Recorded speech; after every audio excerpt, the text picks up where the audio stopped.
the largest and most frequent problems that I run into doing my investigations of floor covering failures, and it's kind of concurred with by many of my peers across the country, is that the people involved in the project don't understand what they're doing because they don't read or they don't comprehend the architect's plans and specifications, and or they don't read the manufacturer's instructions regarding installation process and warranty requirements.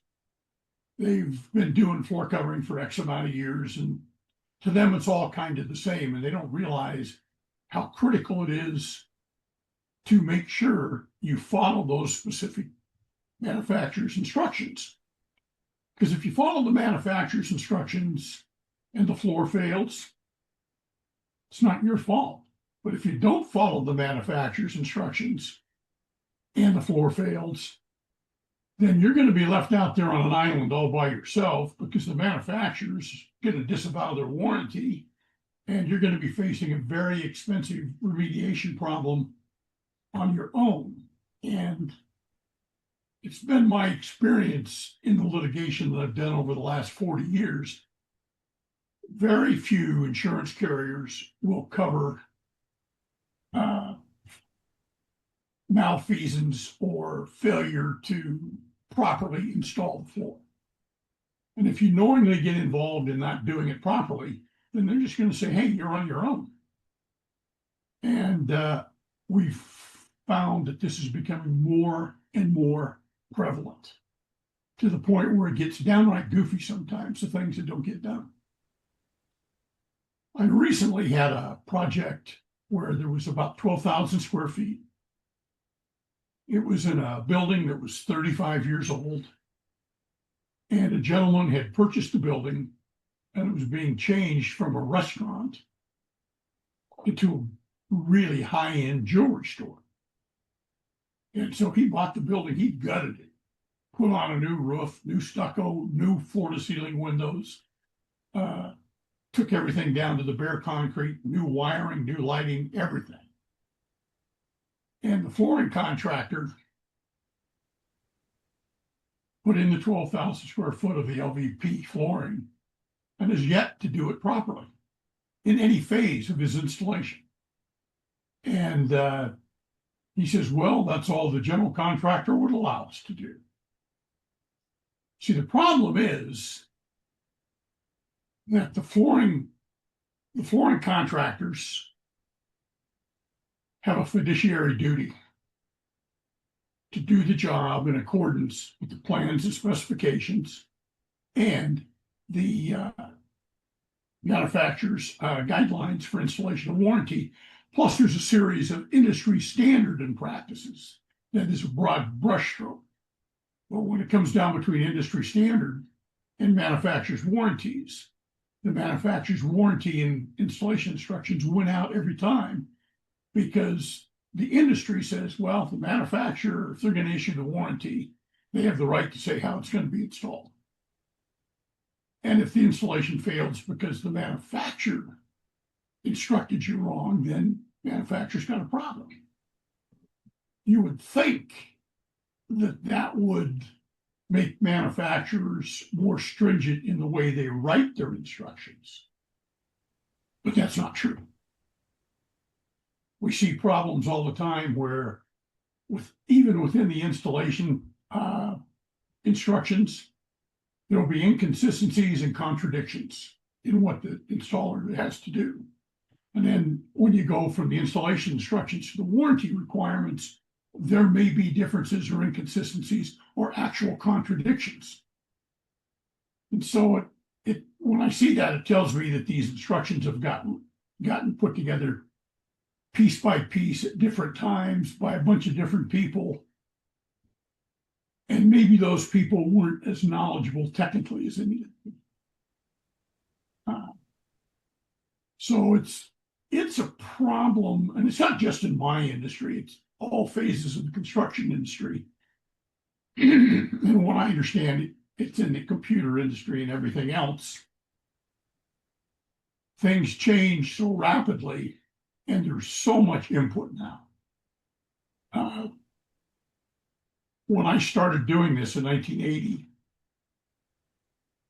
I was on, and I still am on, 3 different ASTM committees that we meet once or twice a year, and we determine standards and practices for the flooring industry. And when I started out, there was probably 35 people on the committee. And these are manufacturers, these are people like myself, independents, inspectors, floor covering people, academics who, for example, in the wood field have a forest science department and things like that. These people all come together and create these standards and practices. And they're not willy-nilly. It's kind of like a Chinese fire drill sometimes when we get together and do these things. But generally, the end result is a very sensible, practical way to do things. In the last 10, 12 years, there's been more politics getting involved into it. Not just the political sense where we talk about national politics. It's the politics of the industry. Who's got the most leverage, who's got the most power, and whether a manufacturer wants to steer a standard and practice into their point of view. You can understand how that can get, and there is a lot of that now. Sometimes I think we wade through more of that than we do actually sitting down and talking facts and conditions. But if somebody follows the directions, they read the directions, follow the instructions properly, and do what's supposed to be done, 95 to 98% of the installations will be successful. And we also have situations where builders, developers, and general contractors create part of the problem. A classic example is moving from California, where everything is primarily slab construction, to Idaho, where most of the residences are built over a crawl space with a joist system. And for years, the standard construction of a floor over a crawl space was joists that were 2 inches by 12 inches, spaced 16 inches apart on center. And then the subfloor was 1.25 inches plywood. Now we've got joists that are 2 by 10s, and they're 48 inches or 24 inches on center. And that creates a problem because they've also switched from plywood to a 9/16 inch OSB board. And you've seen OSB board on the sides of buildings. It looks like they just compressed a bunch of particles together. Well, that's exactly what they did. As a matter of fact, that OSB board was developed in a lumber mill in my hometown of Emmett, Idaho. And it was happening about the time I was going to high school.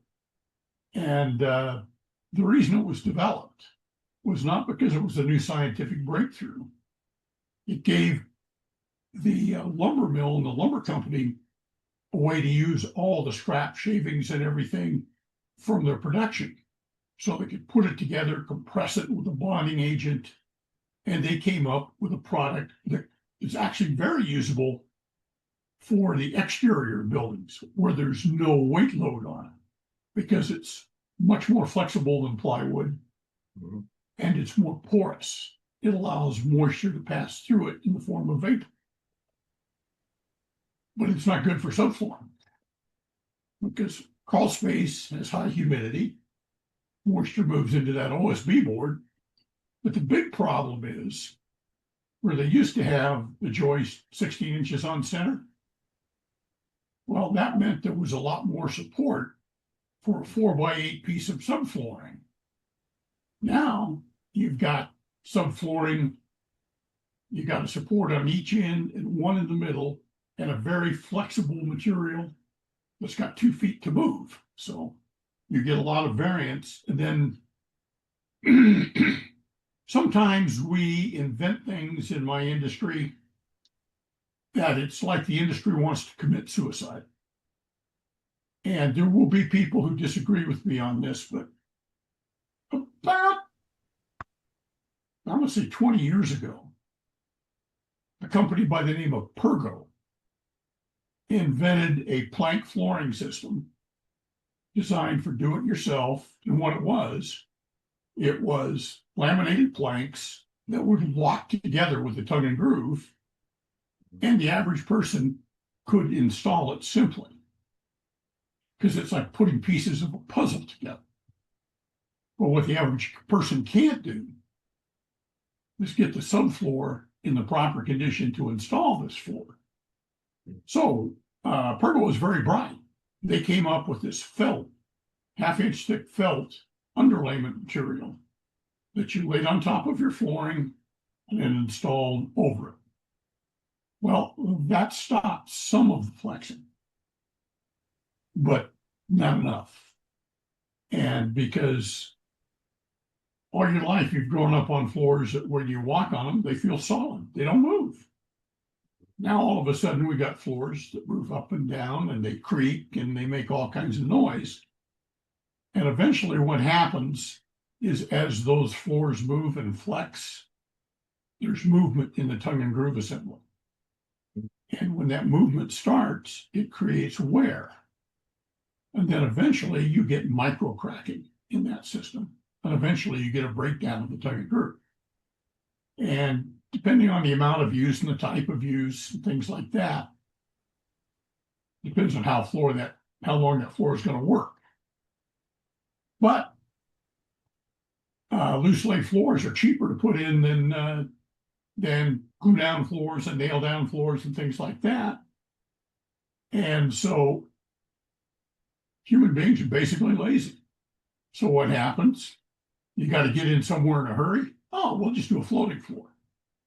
And then they're moving dollies and heavy equipment and stuff on top of this floor, causes a lot of movement, and you get breakdown. And so this is the kind of mistakes that we're seeing, and it's coming in at the architect and design level as well as being sold at retail. And the only comparison I can really make it to is, I don't know if you remember, probably 50 years ago, you're not old enough to remember this.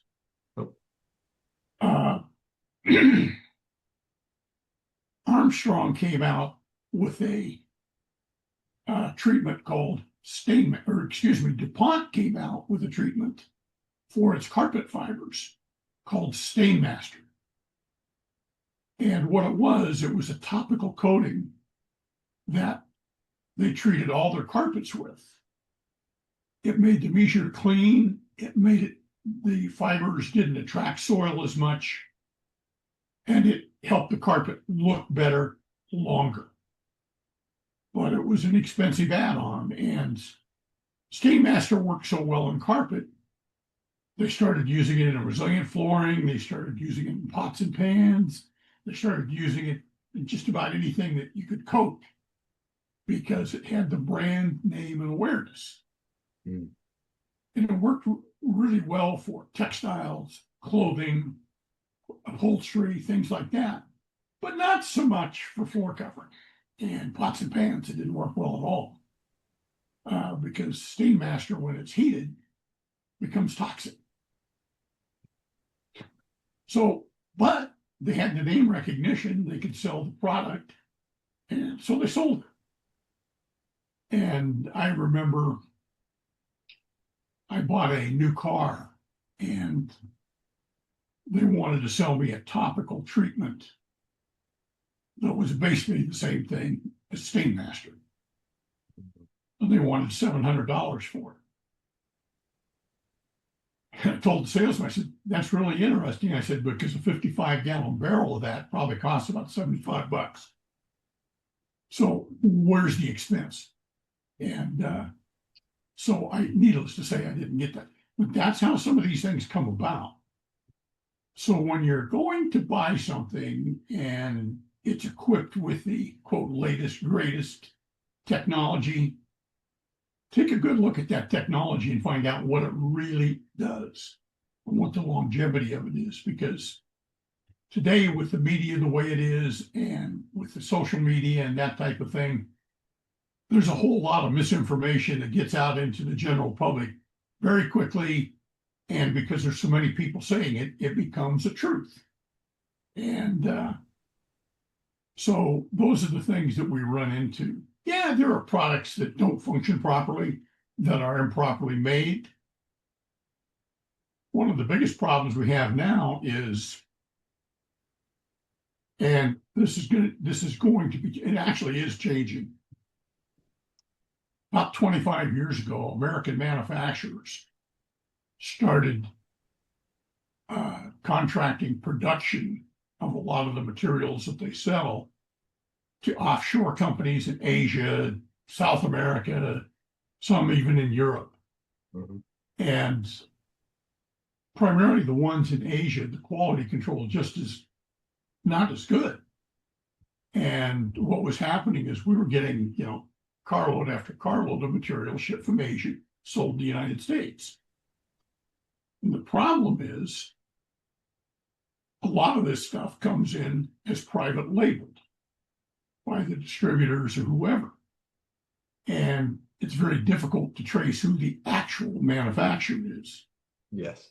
Plus the fact, if the product is actually made here in the United States by a U.S. manufacturer, you can reach out and touch somebody and say, honor your warranty. In Asia, what are you going to do? So many states have taken the position that if you import flooring products, or any product for that matter, and you distribute it and it has your own private label on it, you assume the manufacturer's warranty. And you would think that would make people more cautious. Hasn't affected anything. So majority of flooring gets installed properly and works fairly efficiently. It's when you try to do it too fast. Classic example is I look at a lot of hospital and medical facilities. And the reason they have problems is they all have common situations. One, they're probably either part of a huge hospital medical organization, and in many cases are church-based. And that's why there's so many hospitals with Saint in the first name. Mm-hmm. And then you have local regional groups that are within the same chain. So there's a lot of people involved. And some of the specifications weren't given a lot of thought. But the biggest problem is once a medical facility or a medical group decides to start construction, they're not very patient. And even though you have a chronology and a schedule set out, there's constant pressure from the owners, the financial people, even the general contractors themselves on the floor covering contractor to do it quicker. And instead of doing things in a proper schedule, they don't. Now, floor covering, every manufacturer of floor covering in the world puts in their installation instructions. Do not install this floor covering until all the painting, all the drywall, and any other form of wet work it has to be completed. Well, I've walked into buildings where they're putting down carpet and they don't even have windows in the building. So the rule that is a basic rule that does not get followed most of the time is before you can deliver floor covering to a new facility or a remodeled facility, that building has to be fully enclosed. It has to have the roof on it. It has to have all the windows and doors in place, and they have to be functional, and all the exterior siding has to be in place. And the HVAC, AC, and the humidity controls have to be in place, fully operational, and functioning 24/7 before you can bring the material into the building. And the reason why that is they want the building to be at what they call service temperature. And that's the temperature the building is going to be utilized at when it's occupied. So you bring the material in after the building achieves service temperature. It stays at that temperature, plus or minus 5-10 degrees and 5 or 10% relative humidity for that acclimation period. And all floor covering has to be acclimated. Then during the installation period and subsequently after the building is open for occupancy and utilized. And the reason for that is a good portion of most of the floor covering today, except for solid wood materials, has got some form of synthetic material mixed in with it, whether it's recycled material or whether like a lot of our planks and things now, laminate planks and things, a single plank may have a cork backing, may have a polymer core that's made up of several different synthetic materials to make it rigid. And then you're going to have a film that looks like wood or tile or whatever the appearance factor is going to be. And then you have a top layer that's a very sophisticated wear layer made of some kind of synthetic coating. None of these react to temperature and humidity in the same way. So you can have problems if that product isn't acclimated, because you can get dimensional distortion. And if it's a floating floor, it's doubled and tripled if you don't have it acclimated. And so we get a lot of that, and you'd be amazed what they think they can use for core products for flooring.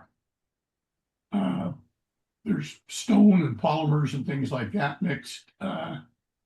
Like I went out and looked at a project the other day that was about 40,000 square feet of a luxury vinyl plank. And these planks are 8 inches wide by 48 inches long, and they're probably, with all the laminations, about 1/4 of an inch thick. But and it's a floating floor installation, by the way. And so the manufacturer put the cork layer on the bottom to help with the acoustics and the slapping and the variances when you walk on it. But they forgot to do a little chemistry.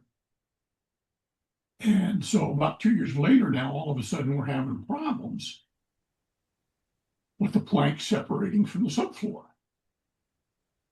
And so when we pulled up a couple planks, there was literally cork material bonded to the concrete and some cork still on the bottom of the plank.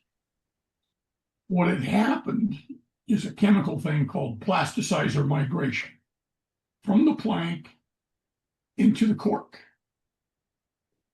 And the bonding agent that held all the cork granules together was not compatible with the plasticizer. So the cork bonding broke down. And the manufacturer says, well, we've never had this experience before.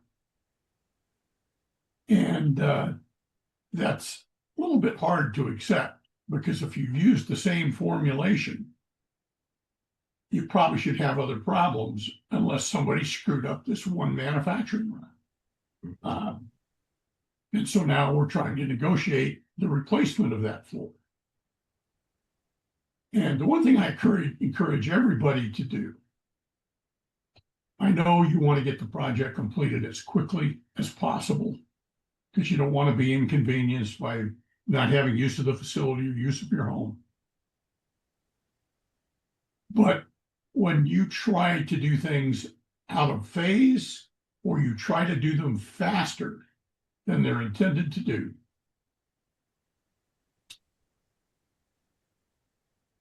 you not only force the installation people to do it faster and quicker than they would want to, which could lead to just installation mistakes, you're probably putting the product in an environmental condition where it's not going to react very well. So you got to make sure that the building is properly acclimated, you get the material acclimated, you keep it acclimated, and you do it in a intentionally time sequential method. If you do that, you'll probably be okay. And the next thing is make sure when you hire somebody,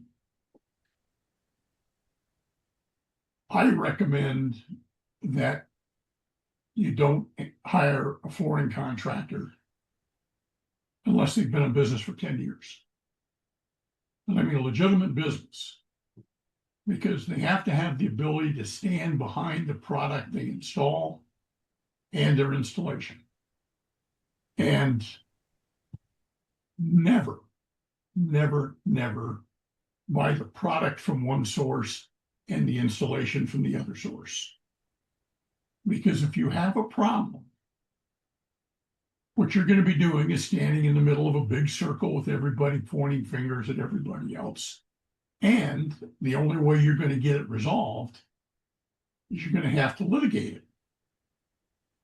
And without even knowing how big the project is or what it is, I can guarantee it will cost you more to litigate it than it will to repair it. So be patient, plan, and do your homework of the products that you're going to buy. And this doesn't matter if you're doing it for a doghouse or a 30-story building.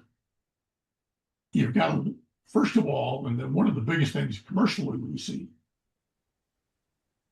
the design team and the architect, and they're talking with the client, and boy, this really looks good together. This looks good together. This looks good together. And these are real reputable and all of this. So a selection gets made. But does that meet the client's needs for the intended use? I had a building in Los Angeles several years ago. And I get a call from this company. It turns out largest law firm in the United States. Well, I'm getting a call from their New York office. They want me to go to Los Angeles and look. They've taken over 4 floors on a high-rise in downtown Los Angeles. And they have a problem with a custom wool carpet. They're saying the colors don't match on it. It's inconsistent. And so I look at the documentation. It's all one manufacturing run. It's all consecutive die lots, and it's all consecutive roll numbers. And when you install large sections of carpet like that, you use one die lot, roll number 1 through 20, and you do it that way. Then you go to die lot number 2. Then you go to die lot number 3. Then you go to die lot number 4. So when you do these type of commercial installations, it's a real planning effort between the floor covering contractor, the general contractor, and of course the end user who's eventually going to have to use it. And you put together a schedule so that you're literally planning that installation cut by cut by cut. So you're taking roll 1, cutting it, you're going to have some pieces left over. Roll 2, you're going to have some pieces left over.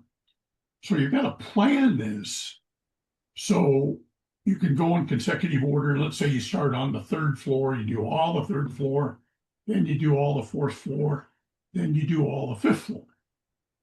That didn't happen. The general contractor had these guys bouncing all over the place, going from floor to floor. And they had no choice but to continue using those consecutive roll numbers in different places. Or if they try to hold so much aside for one floor, they run the risk of running out of carpet. And it's a custom dyed carpet. It's a custom color. It's not a running line color. So they do what the general contractor told them to do and rescheduled them to do. And they advised the contractor that we may have some problems with these die lots. Well, it's 2 years after the installation's completed, I get this call. And the colors don't match. And when they put seams together, they don't match. They look like different shades of the same color. And so I go and we walk around, and sure enough, it's a very valid complaint. Now, why did that happen? Well, the reason it happened was they had to take carpets out of sequence, and the installer was very smart. He actually kept a record of the carpet sequencing that they used, and then you could compare it to what they had originally planned.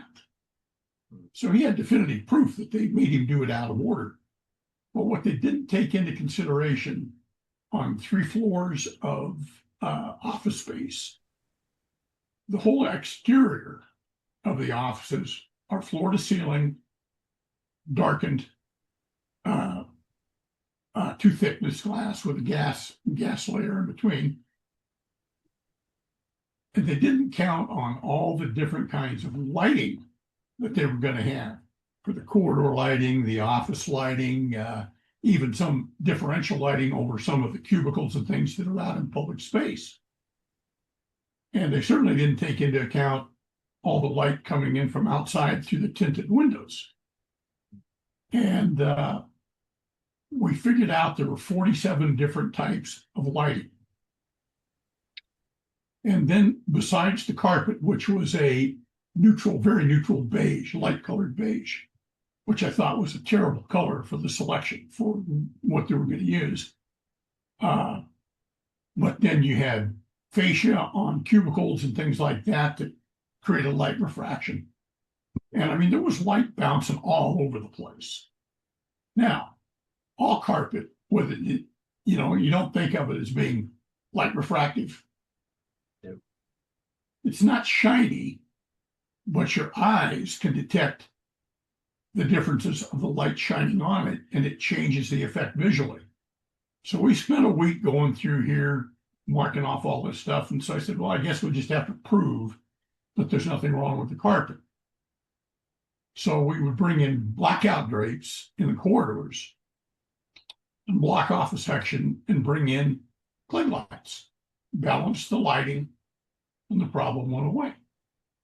And they said, well, yeah, that's because you balanced all this lighting and everything. I said, no, it's behaving the way it should if the lighting is standardized and consistent. That's not the case. This is why you're seeing what you're seeing, and it's not a fault of the carpet.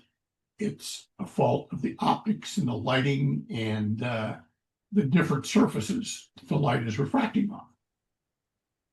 And we actually, to convince them, we had to send different samples to a testing lab, and they tested them, and the color match was right on.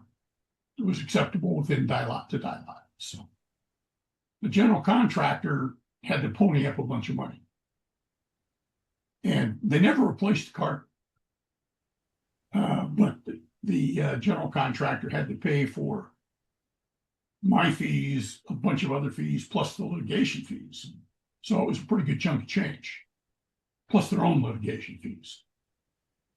And they could have avoided it all just by doing it in the sequence and the time and the way it was planned.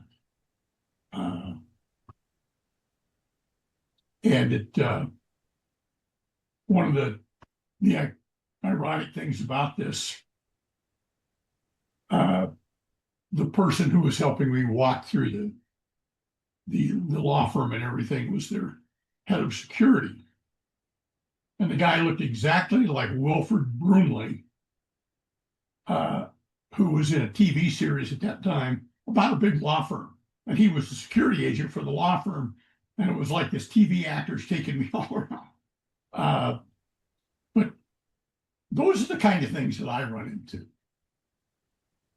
And I wish people would call me more to do the pre-evaluation and look at what they're going to do. And some people do that. And we're able to find things that fall through the cracks. If we were sitting down with that particular project in the beginning, we would know exactly what was going to happen. And all it would have taken was one phone call from the floor covering contractor to say, hey, this is what they're trying to make us do. Can you help? Yeah, then we could go in and sit down with them and tell them, hey, this is what's going to happen. And then you can decide, do you want to go through with it or, you know. Sometimes people do things they shouldn't for all the wrong reasons. And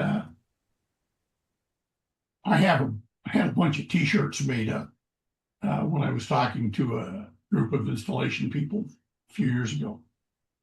And if you're familiar with the comedian Ron White with Blue Collar Comedy, he has a quote that I think is the best I've ever heard.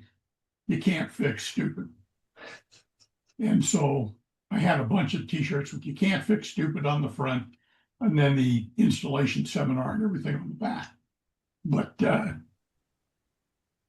actually, if people did what they were supposed to do, read the directions, followed the directions, and used common sense in selecting the products for their intended use, I'd have to find a different job.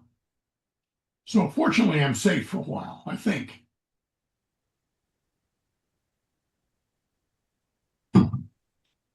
So pre-cost evaluations and things like that is not my area of expertise, but I can definitely give you an opinion on how much it costs when a floor fails.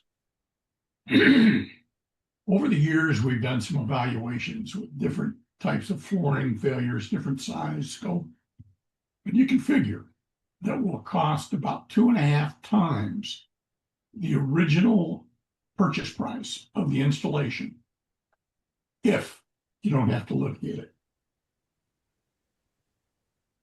And that doesn't count the loss of use of the facility,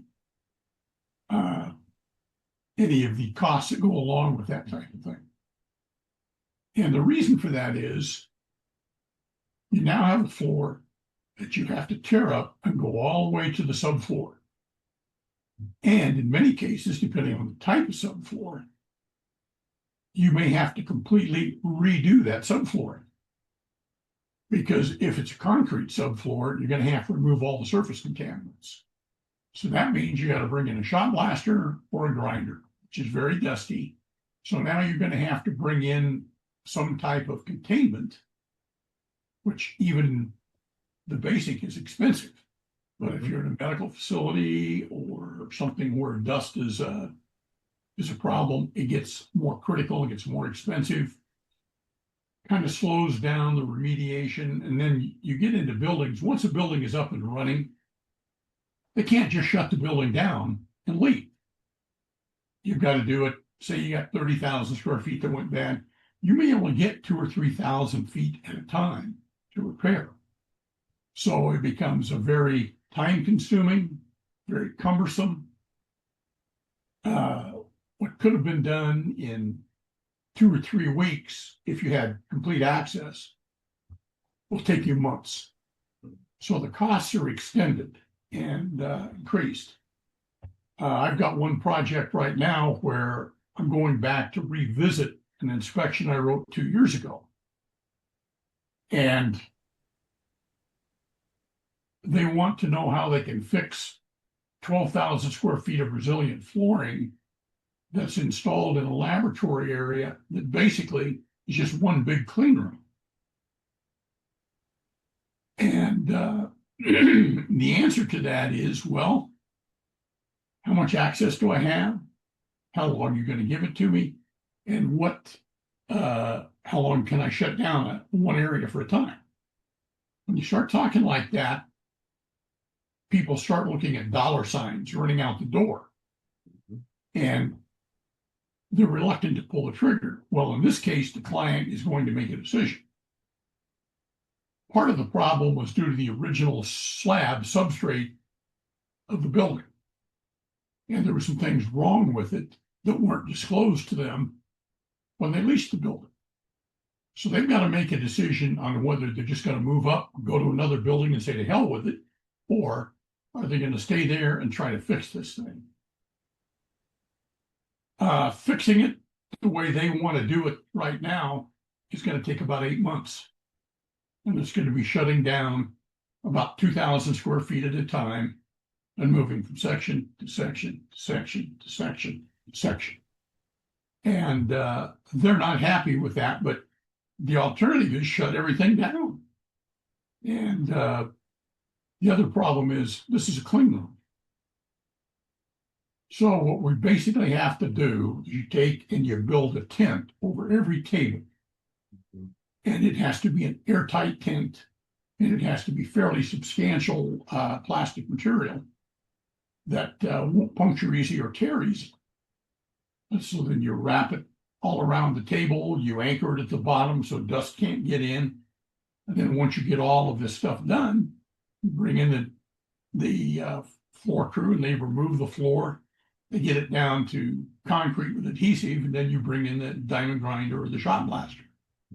And depending on how severely the contamination is, determines whether we have to grind or shot blast. So then when you get the grinding and the shot blasting done, you literally have to bring in a crew to clean everything, the walls, the ceilings, and that's the main crew. Then once you pop the top off of these tables, you got to come back in and make sure everything is clean. And they can't do that till after the floor is installed. So, yeah, they're just things that could be avoided, but oftentimes are not. And what I do is interesting because I get to solve problems. Sometimes people do not like what I have to tell them, but it's kind of like if you have children and you see them doing something that could be harmful to them or harmful to someone else, you got to find a way to inform them, make them accept it, and make them do it of their own volition. And in this case, not so much their own volition, because money's involved, and I can tell them that second flooring failure is not an option. And so that's every day of my life. And they run anywhere from one project right now is a large law office. I've got 3 different hospitals. I've got a residence that has a trip and fall case involving a staircase. We do a lot of concrete moisture testing because a lot of the flooring that I get involved with is related to a moisture-related flooring failure. And one thing that people should remember is you'll see advertisements for certain types of flooring, like LVP plank and things like that. And they'll actually say, these planks are waterproof. You could stick them in a bucket of water and it wouldn't harm them. That's actually 100% true. But what happens when you put something that's synthetic or plastic and you lay it down across an entire floor that has a concrete substrate? Concrete's always releasing moisture in the form of vapor. But this is waterproof. Water can't get through it. And so you have collection of water underneath, and especially if it's a floating floor. If you want to run that same kind of test when you go home, go in the kitchen, get some saran wrap, dry your arm really well with a towel, then wrap it with the saran wrap, let it sit there for about 15 minutes, take the saran wrap off, and your forearm will be soaked from the air evaporating out of your skin, because your skin evaporates moisture to keep your body cool, to keep it at a certain temperature. It's your HVAC system, so to speak. And a lot of the problems is people don't properly test, and there are standards for testing. Any resilient flooring, which is linoleum, sheet vinyl, LVP, tile, requires that you test for moisture, pH, and porosity. And most flooring manufacturers and adhesive manufacturers require that now. So the moisture tests are to determine the moisture content of the slab and how much moisture is coming out of the slab. And now somebody's going to tell me, well, concrete's dry. We got down on our hands and knees, it's dry. Not true. Concrete never dries out. It's a fact. Concrete, if it's properly mixed, has to have a minimum of moisture in the concrete equal to the dry weight of the materials. And so concrete will always have a moisture content. If you take a 1 foot by 1 foot section of a concrete slab that's 4 to 6 inches thick, it'll weigh about 35 pounds. 15% of 35 pounds is going to be about 5 or 6 pounds. So that means in that 1 square foot, there's 5 pounds of water. But you can't see it. It's bound into the concrete mix. But because when you have your HVAC and stuff running in the building typically is warmer than and less humid than the concrete. So moisture always moves from a higher concentration to a lesser concentration in an attempt to reach equilibrium. Now, the only thing that creates a problem for that, if there's an impermeable layer on top of the concrete. And if that occurs, most often there will be a failure because adhesives and coatings will only handle so much additional moisture. And the bigger problem is that when that vapor comes out of the concrete, it brings along with it salts and minerals from the concrete, which are very highly alkaline, which do damage to the adhesive and a lot of coatings. There are some that are more resistant and things like that, but typically that's what happens when we have a failure. So the chemistry that comes out with the water changes the chemistry of the adhesive. It loses its bond and its shear strength. And now we have a floor coming apart. And the alkalinity comes with the moisture. If there was no moisture drive or there was a vapor barrier on top of the concrete, you wouldn't have a problem. So that's why you test for moisture, test for pH, and there's another test that people don't do, and it's called porosity testing. It's an ASTM standard, ASTM 3191, and it's a really complicated test. You take an eyedropper full of distilled water, you brush away all the dust and everything on the concrete, put the eyedropper full of water on the concrete, and you watch it for 60 seconds. If it penetrates into the concrete, it's porous. If it doesn't, it's non-porous. The reason why that's important is some adhesives are designed to be only used on a porous slab. Some can be used on non-porous materials like non-porous concrete or metal or something like that. So you need to know the condition of your subfloor before you select your adhesive. And if you know the condition of your subfloor, you prep the subfloor properly by diamond grinding or shot blasting to remove, for our purposes for discussion, if you remove the skin off the top of concrete, you're probably going to get most of the contaminants. Now, if you've got to have like a vinyl VCT tile that's been down for 25, 30 years, you may want to go deeper because the adhesive that tile was installed with probably contains solvents. Now, in 1986, EPA started mandating that the chemistry for all coatings, whether it be paint, adhesives, epoxy coatings, all of these formulations had to start to becoming more and more water-based. And so now virtually 98% of all the coatings and paints and everything are water-based chemistry. In the beginning, we had problems with that because the water-based stuff didn't work as well as the solvent-based. And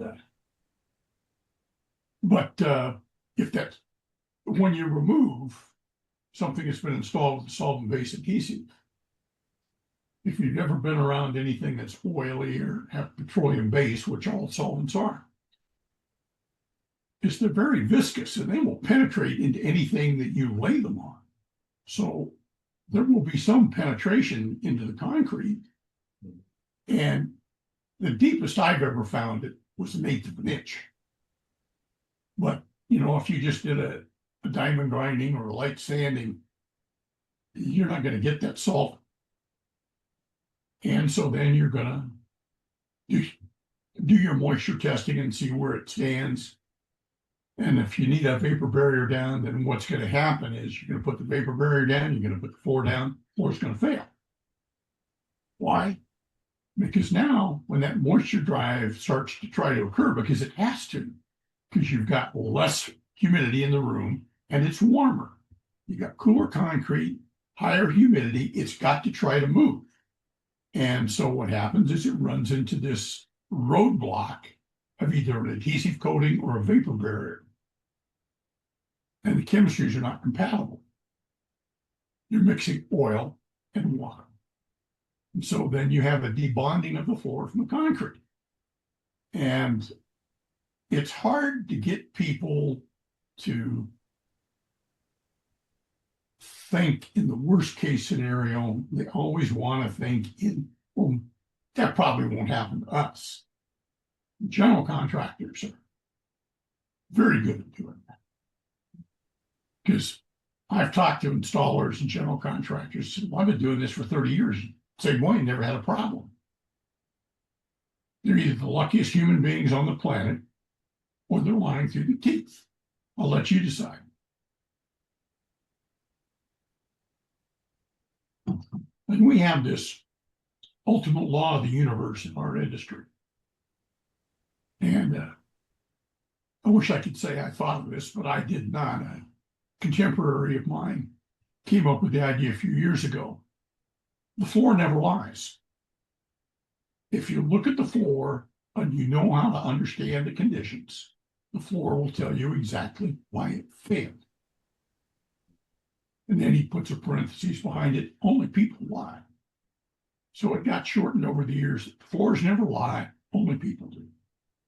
And that's really true. That's a truism that if we can get a chance to look at the floor, evaluate it appropriately, properly, we can tell you exactly why it failed. And, there can be reasons why somebody did what they did.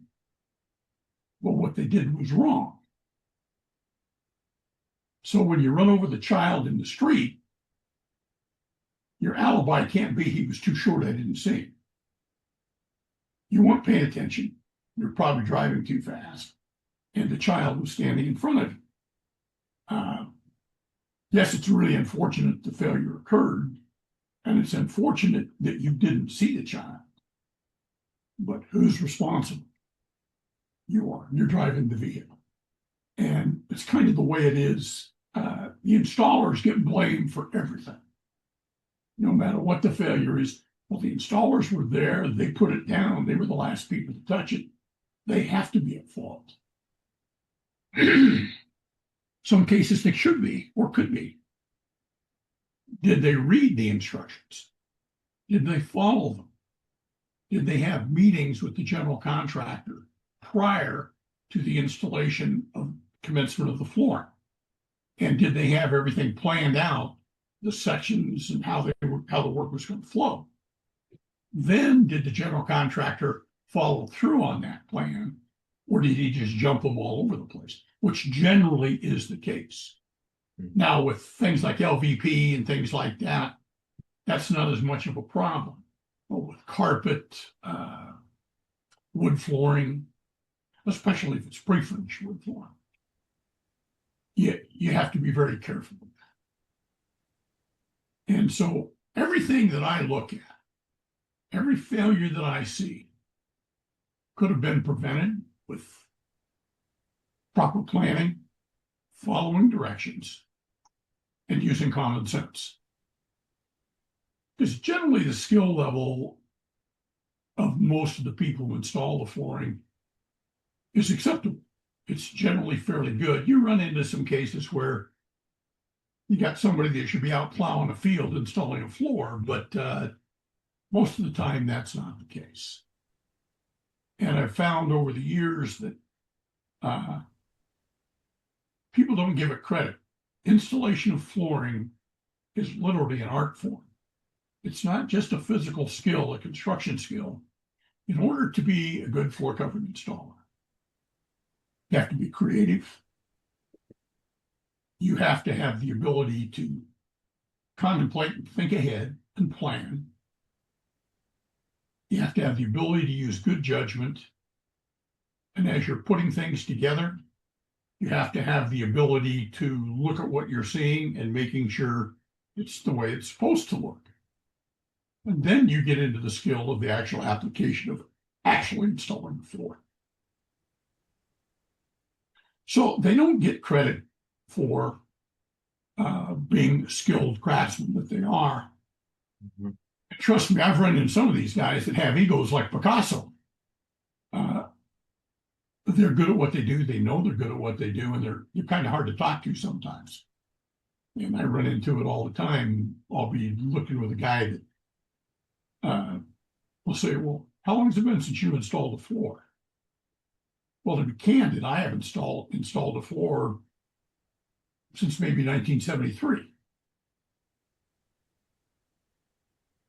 But I was well trained in how to install floors. I constantly go to schools that teach me new methodologies and things like that. I've gone through processes to certify myself as an inspector. And I've been doing this as an independent consultant and certified inspector since 1980. So I figured that either I've been doing a really good job of fooling some people, or there's a good possibility I actually know what I'm talking about. And so I tell these installers, I said, well, I haven't done that for a long, long time.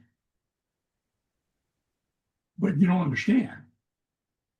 I don't get paid to look at flooring that is successfully installed. I've never been retained to go out and look at a floor that was installed properly and is performing properly. You know why that is? They don't need me.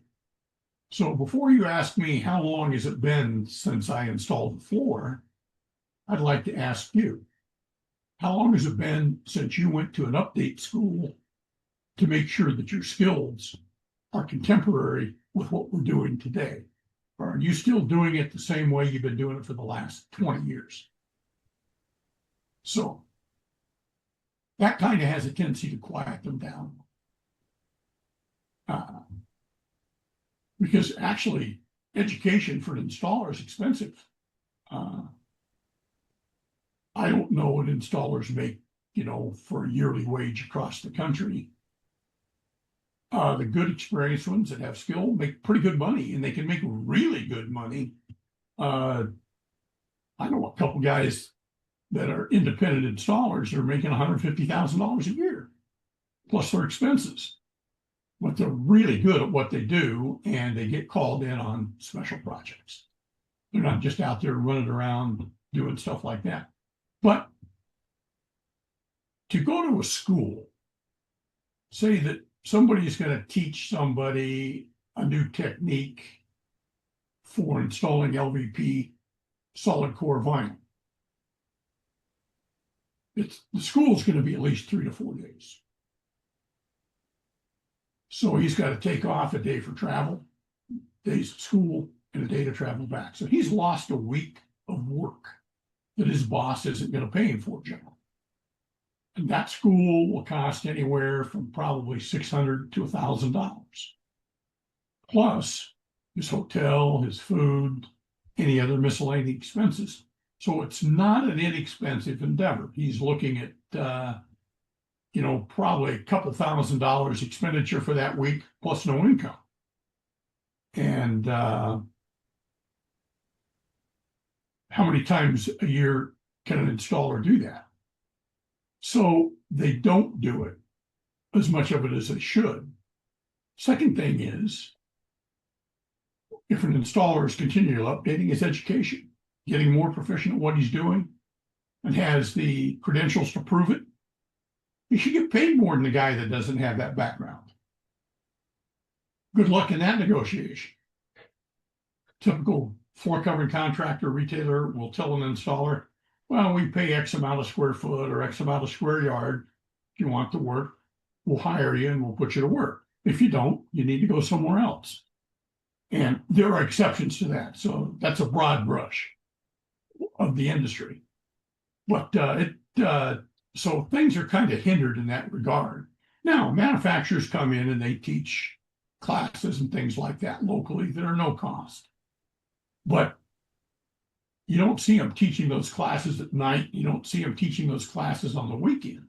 They're teaching them during the day, during the work week, when it's hard for the installer to get there. So it's not as well attended as maybe it should be.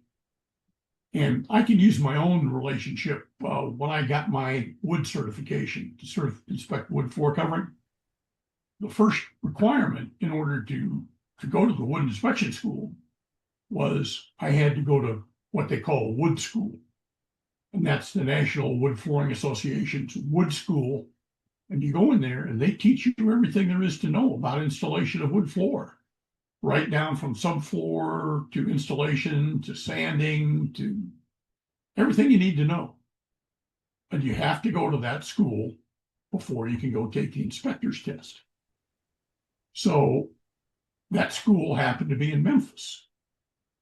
I lived in San Diego. So, and it's a week-long school. So I go to the week-long school, and the cost of the school was $1,375. So I have to fly out there, fly back in 5 days. So I've got 7 days of hotel and per diem, not to mention a car rental. And so I figure, and then when I got back about a month later, then I've registered, and because I went to wood school, now I get invited to go to the inspector school. And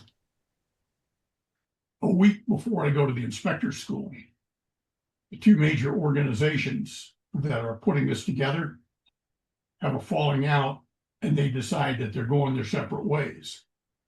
So now I can only get a certification from one organization. And so I said, well, I'm gone this far. I want to get the certification. So I went back and went to the school. And it was a very enlightening school. But the problem was both of those organizations could put on the same school. And so I went to that school. So I got that certification. 2 years later, the second organization decided, well, we want to have our own certification. So their requirements are the same. You had to go to the wood school, which is fine. I've already gone to that. And then you have to take their test. So they did something smart. They did their testing by regions. So literally, I just had to go from San Diego to LA for 3 days to go through that testing. So it wasn't as cumbersome. And so I ended up being certified by both people. And as part of those programs, you, every so often, generally a year, every 18 months, you have to submit reports to those organizations so that they can review them and evaluate them for how you're doing in the field. And both of them agreed that when you got your certification, they were going to send one of their representatives out to inspect floors with you to see how you actually did the flooring inspections. That was 25 years ago, and I'm still waiting for that trip. One of the organizations has been assimilated by the other one now, so they're now all one again. And so I sent in not the 3 they requested, I actually sent in 6. And all of them had gone through the court process. We'd prevailed in every court. And in one of the court cases, we'd actually gone through appellate court. And we won that case. So 60 days later, I get this letter saying that my reports weren't acceptable. And so I called in and I said, well, I'm kind of confused. Why aren't these acceptable? Are there errors? Is it not properly written? Are there mistakes? Is it, typing, grammar, whatever? So no, we found the reports to be very well written, very concise, and very informative. I said, then what's the problem? Well, the problem is that you didn't write them on our format. Since I had taken the test, they didn't have any kind of format at all to do your reports. They just taught you how to inspect. So I'd spent 10 years developing my reports. And they said, well, it's just not it's not our format. And so we can't approve them. And I said, well, I'm kind of confused because all 6 of these went through litigation. We won every one of the cases, and they were accepted by a judge and a jury in every case. What? And this is the reason you won't accept it. Yep, that's our policy. And so I talked to the executive director, and there's nothing he can do. That's there's where the politics comes in. And I said, well, and they said, if the only thing you can do is rewrite these and put them in our format. And I said, well, you do understand that these are matter of public record. They're court recorded evidence. I can't just change them into a different format because you want them to. These are cast in stone. Mm-hmm. And she said, well, if you can't do that, then we can't renew your certification. And I said, well, I guess that solves that problem. And so I sent him a letter of resignation. I said, I no longer consider myself such and such certified flooring inspector. So what I did on my website and in my information I put out, I tell everybody that I'm a graduate of X wood flooring school and X wood flooring inspection school. I've taken the test. I've graduated from both of them. And about 3 years later, I get this call from an attorney. He sends me a cease and desist notice. And so I called him and I said, I thought we'd gone through this. And he says, well, you keep referring to yourself as a certified flooring inspector, certified with the association, display association. And I said, show me one thing in my website or any of my literature or any document since my resignation where I've told anybody that I'm certified by this association. And then here's an open intake. I want you to sue me. I'd be more than happy to defend this in court. And because he didn't know that, but I knew there were probably 50 other guys around the country that were going through the same thing I was. And these guys were all inspectors, long histories, a lot of credibility, great experience, and they'd kind of gone through the same thing. So when people go to look for someone, and I can only speak for the flooring industry, make very sure when you're considering certification, that is it certification that you want, qualification that you want. Because there are a lot of certification bodies out there that, in my industry, what's happened in a lot of cases, the guys who weren't very successful as inspectors started inspection schools. And so we've got several inspection schools. They all have their own software programs. They all have their own computerized databases and things like this. Where independent people like me, all of our stuff comes from, many different sources. I go to functions from wood science people to chemists to electronics people that are the people that help develop the testing equipment, things like that. And so I'm more interested in finding out the science of the products. And just one of the things that's kind of interesting is dye chemistry in carpet. There's a million different things you can do to dye carpet effectively to create different looks. And Some of them will be similar in methodology and appearance, but they will react differently to sunlight, to cleaning agents, different things like that. So it's more you need to know the science, because many times what the manufacturer will tell you is from the marketing department. Now, the warranties from manufacturers are written by attorneys. They're not written by production people, and they're not written by marketing people. They may be softened a little bit, but the manufacturer is solely the person who determines whether they're going to warrant their material or not.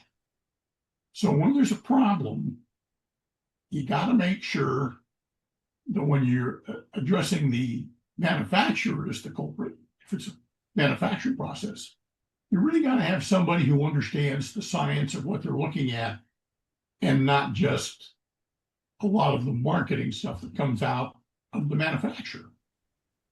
And most of the time, we can get things resolved without litigation. That's my goal. I personally did this a little differently than some people did 25 years ago. You know, if you've ever been in litigation, you know that a lot of times both parties walk away from the litigation. One of them might have won, but sometimes it looks like neither one of them won because of the aggravation and the expense and everything. So I decided that I was going to try to do something a little different. So I went and became a qualified mediator.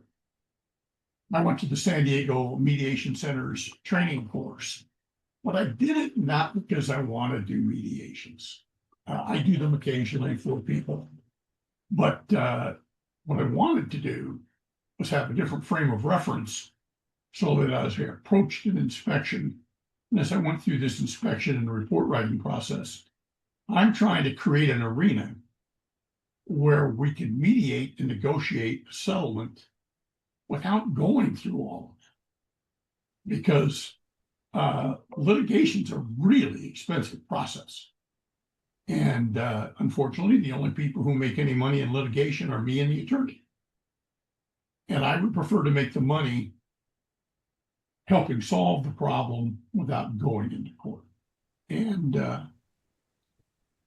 because when you go into court, you're putting a decision in the hands of 12 people who couldn't get out of jury duty. And so I think it's a really good system, but strange things happen with juries. And all you have to do is see the OJ trial. And you know that they can have some weird effects. Plus the fact, juries, for the most part, the only thing they know about floor covering is Chihuahua. Yep. And so they all have their own predisposed concepts and ideas. Many times it's better to go just before a judge, because many of the judges that try construction defects issues have a strong background in construction defects. So they understand the workings, and they know a little better when they've been fed a line of bull by somebody.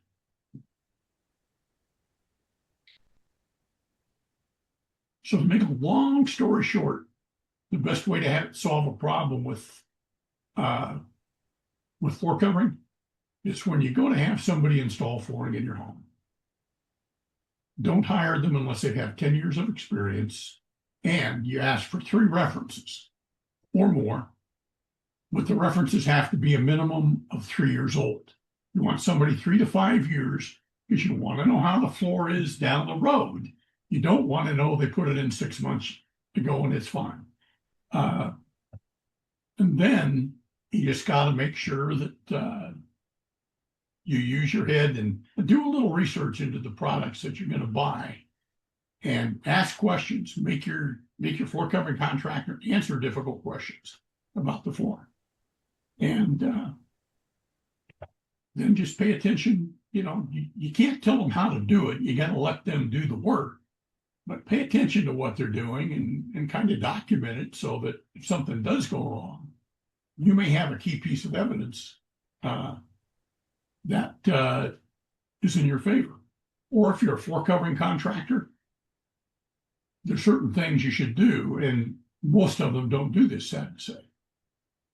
A floor covering contractor that wants to do the best job and protect his interests when he does an installation, first of all, he's got to have a written contract that explains exactly what he's going to do, when he's going to do it, what products are going to be used, and which areas those products are going to be installed in, and how much the cost is for each area and the total cost. And then he has to explain what his labor warranty is. Is it a year? Is it 3 years? And different states have different requirements for that. But anytime you see a lifetime labor warranty, run. Don't walk, because it's a blatant lie. You mean to tell me that this guy's going to install a floor and you're going to have it for 10 or 12 years and you're going to abuse it and it looks like hell? Then you go to him and say, this floor didn't perform, I want you to replace it. It's not going to happen. And any foreign contractor that would issue that kind of a warranty, I'd have my doubts about the credibility, period. And so, first of all, you have that. And then you start documenting what you do. You have a written work order that tells the actual installer on the site, this is where this carpet goes, this is where this tile goes, this is where this goes. And on that work order, you document when you did it, if there were any issues, and you take photographs before you start the work and after it's complete. And then if there's an anomaly, take a picture of that. And so when you get done with the project, all of this goes in a nice little folder. And if there is a problem, I can go do an inspection. I can look at your job folder. I can talk to your installer. 99 times out of 100, we can resolve the problem and know if it's a legitimate complaint. Because there are consumers who just, nothing will make them happy. We can get it resolved. The more information that installer has, if he's my client, the better I can protect him. Even if he isn't my client, if he has that kind of information available, then it helps everybody sort the problem. And same with the homeowner. If they do some documentation, I don't expect them to do what the installer should do. But installation companies don't do that kind of due diligence. They just don't. And it's just like I've had guys go in and do moisture tests and then not record the data and not show where they did the tests on the floor. And say, well, we did the tests. We know what they were. Why did we have to record them? Because in the statute, the ASTM statute says you must record the data and show where the tests were placed. And so if they do it properly, they're going to have a date they placed the test, location they placed the test, the time they placed the test, and the time they removed it. And then, of course, the results of the test. And it's a very simple thing to do. I mean, there's all kinds of different people who actually pre-published that kind of information so that you just, all you have to do is write it down. And then you can throw it in the job file. So, yeah, just those are the things you can do to avoid problems. And there's always going to be problems, no matter with all the construction and all the building that gets done. I'm amazed that anything actually ever gets completed, because there are a lot of things that can create problems. But in floor covering, we can dramatically reduce the number of problems that occur just by following directions, reading common sense. And when an architect or a homeowner or the person who's in charge of selecting products for an end user in a building or something like that, do some research. And the big thing is understand what your needs are. Now, if it's a residential product, I've had a lot of people with wood floors, especially. I'll get a call, well, my wood floor is all scratched up from my dog. And my first reaction is, what do you expect? First of all, what type of wood was selected? There are woods that are harder and more resistant, and there are finishes that are scratch resistant. And you notice I use the word resistant because everything will scratch with enough usage. But like on the marketplace today, there are LVP and there are plank floors, laminate plank floors that look exactly like wood and will actually wear better as far as scratching and that type of thing goes. But if you're going to install those type of floors, they've got to be bonded to the substrate. You can't do it with floating floors. And I've had 2 different homes now in the last 15 years. And I have a pit terrier, weighs about 60 pounds. Dog has the run of the house. First house, I had an LVP floor put down. And we sold it 11 years later. It looked as good as the day we moved in. No scratches, nothing. So we bought a house, and it had a laminate floor already installed. It was a 2-year-old house. And we've been in it now 6 years, have another pit terrier, and no scratching problem whatsoever. So there are products you can use, but you've got to do some research. And when it comes to product use, I guess the best thing to do is ask the person who's providing you with the product, I need to talk to some other people that have used this product. Do you have anybody in your sales records that we could call and talk to them about it and ask them how they like it? There's probably going to be some reluctance to sharing that information until you tell them, well, if you don't let us talk to a couple of people, then we'll go take our business elsewhere. That generally resolves that issue. They'll give you the referral. And then once you've made the decision and you think you've made the right selection, then you have ownership if it's the wrong product. But floor covering retailers don't do a good enough job, in my estimation, personal opinion, because I've listened to them in stores, and people will ask them a question, and the salesperson may not actually know the information to answer that question, or he gives them some half-baked information about, oh, we've sold this a lot, this is our number one seller. He doesn't know the technical things he needs to know to answer the question. Mm-hmm. This product will wear better because it has this type of finish that will resist scratching, will clean easier, will do this, will do that. And the composition of this particular laminate plank is made with such a this, so it's more dimensionally stable. And when it's installed, we have less problems with it. Those are the things we don't see in the marketplace. Most of it is just, oh, this is our best seller. This is our favorite color. They don't very often talk about potential negatives. And the big thing they don't do is they don't ask the consumer enough questions. Where do you live? This actually has a basis on what you're going to select.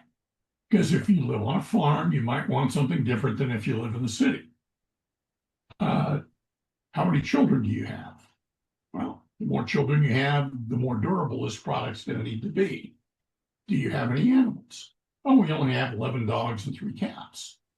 Well, so there's a lot of things you have to ask. How do you want something that's easy to maintain? Do you have a maid? What do you do? All of these questions about how the people live. And then if you're fortunate, they'll let you into the house to measure the area that you're going to sell so you can actually see the physical conditions for yourself. And then you have an understanding of what goes on. And because sometimes people just do really stupid things. back in the days when I was a retail flooring salesman, I lived in Bakersfield, California, and a guy comes in from Fresno, about 50 miles to the north. And he's got a blueprint with him. And he says, I want to buy carpet for these rooms. And he's got them all color-coded and highlighted. And so we do a takeoff and we figure out how much he needs. And then I go to schedule an inspection so we can do a field measure. And he says, well, do you need to do that? I really need this carpet right away. And he selected something we have in stock. And he says, I really, really need it done right away. And so we scheduled it within the next week, and we put in our contract, of course, based on a customer's blueprint measurements without the benefit of an actual physical measurement. And so because we were doing it without a physical measurement, I made him buy 3 more lineal feet or 4 1/3 yards more carpet than what we thought he needed, just to be safe. So a week goes by, the installer goes up there in the morning, and about 11 o'clock, I get this call. It's from the installer, and he says, I'm not touching this job. I said, what's the matter? He said, this place is a pigsty. And I said, oh, it can't be that bad. He says, it's actually a pigsty. This guy has a pet pot-bellied pig that has the run of the house and even has a dog door. And I guess the only thing that they did was pick up the big pieces of the goop before the installer got there. And he said, I mean, this thing is a health hazard to remove. And he said, this guy is going to have to remove this himself, or I'm not going to install it. And so I talked to the guy and I said, here's the problem. You forgot to mention the pot-bellied pig is a pet. And when I asked him if he had any pets, he says, yeah, but they're outdoor pets. Well, he thinks they're outdoor pets. So we arranged a deal. It cost him an extra $300. We left the carpet in his garage. The installer came back to Bakersfield, and he had to call us and tell us when he had all the old carpet and cushion removed. And so he got it moved about a week later, and 2 days after that, we were able to come in and install a new carpet. But to go in and do that job properly, they had to remove all of the contaminated carpet. And then they had to vacuum the concrete, and then they had to mop the concrete with a disinfectant. And so those are the kind of things you run into. Like I had one case where there was a job out in Taft, California, about 50 miles the other way from Bakersfield. And the guy asked me, he says, well, do you move fish tanks? And I said, typically, no. If it were 10 or 15 gallon tank, we would help you move it. But anything larger than that, no. He said, oh, I'm sure it's not more than 15 gallons. So the installer gets out there, and this thing is 4 feet wide, 6 feet long, and 3 feet high. And he says, the only way we could move this is if he drained all the water out of it and took the fish somewhere. And he's got like 100 fish. And so I asked the guy, I said, there's no way we can move that tank. And the tank's sitting in the middle of the floor. We have to move it to install the flooring. So you're going to have to make arrangements to take all the water and the fish out of that tank. And I understand, the tropical fish, they're your pets. So, and then when the tank is empty, you move it. And then we'll come out and put the floor in. And he said, well, and I said, oh, there's also going to be a trip charge of $300. And he said, well, that doesn't seem to be fair. And I said, well, if you would have told me what you had, I would have told you we're not going to move it. And so those are just kind of goofy things that happen like that. And also, husbands should never go shopping for floor covering with wives. And we had a guy come in one time there. He has a farm just outside of Bakersfield. He's putting down about 1,000 square feet of new inlaid vinyl linoleum, Armstrong's Designer Solarium.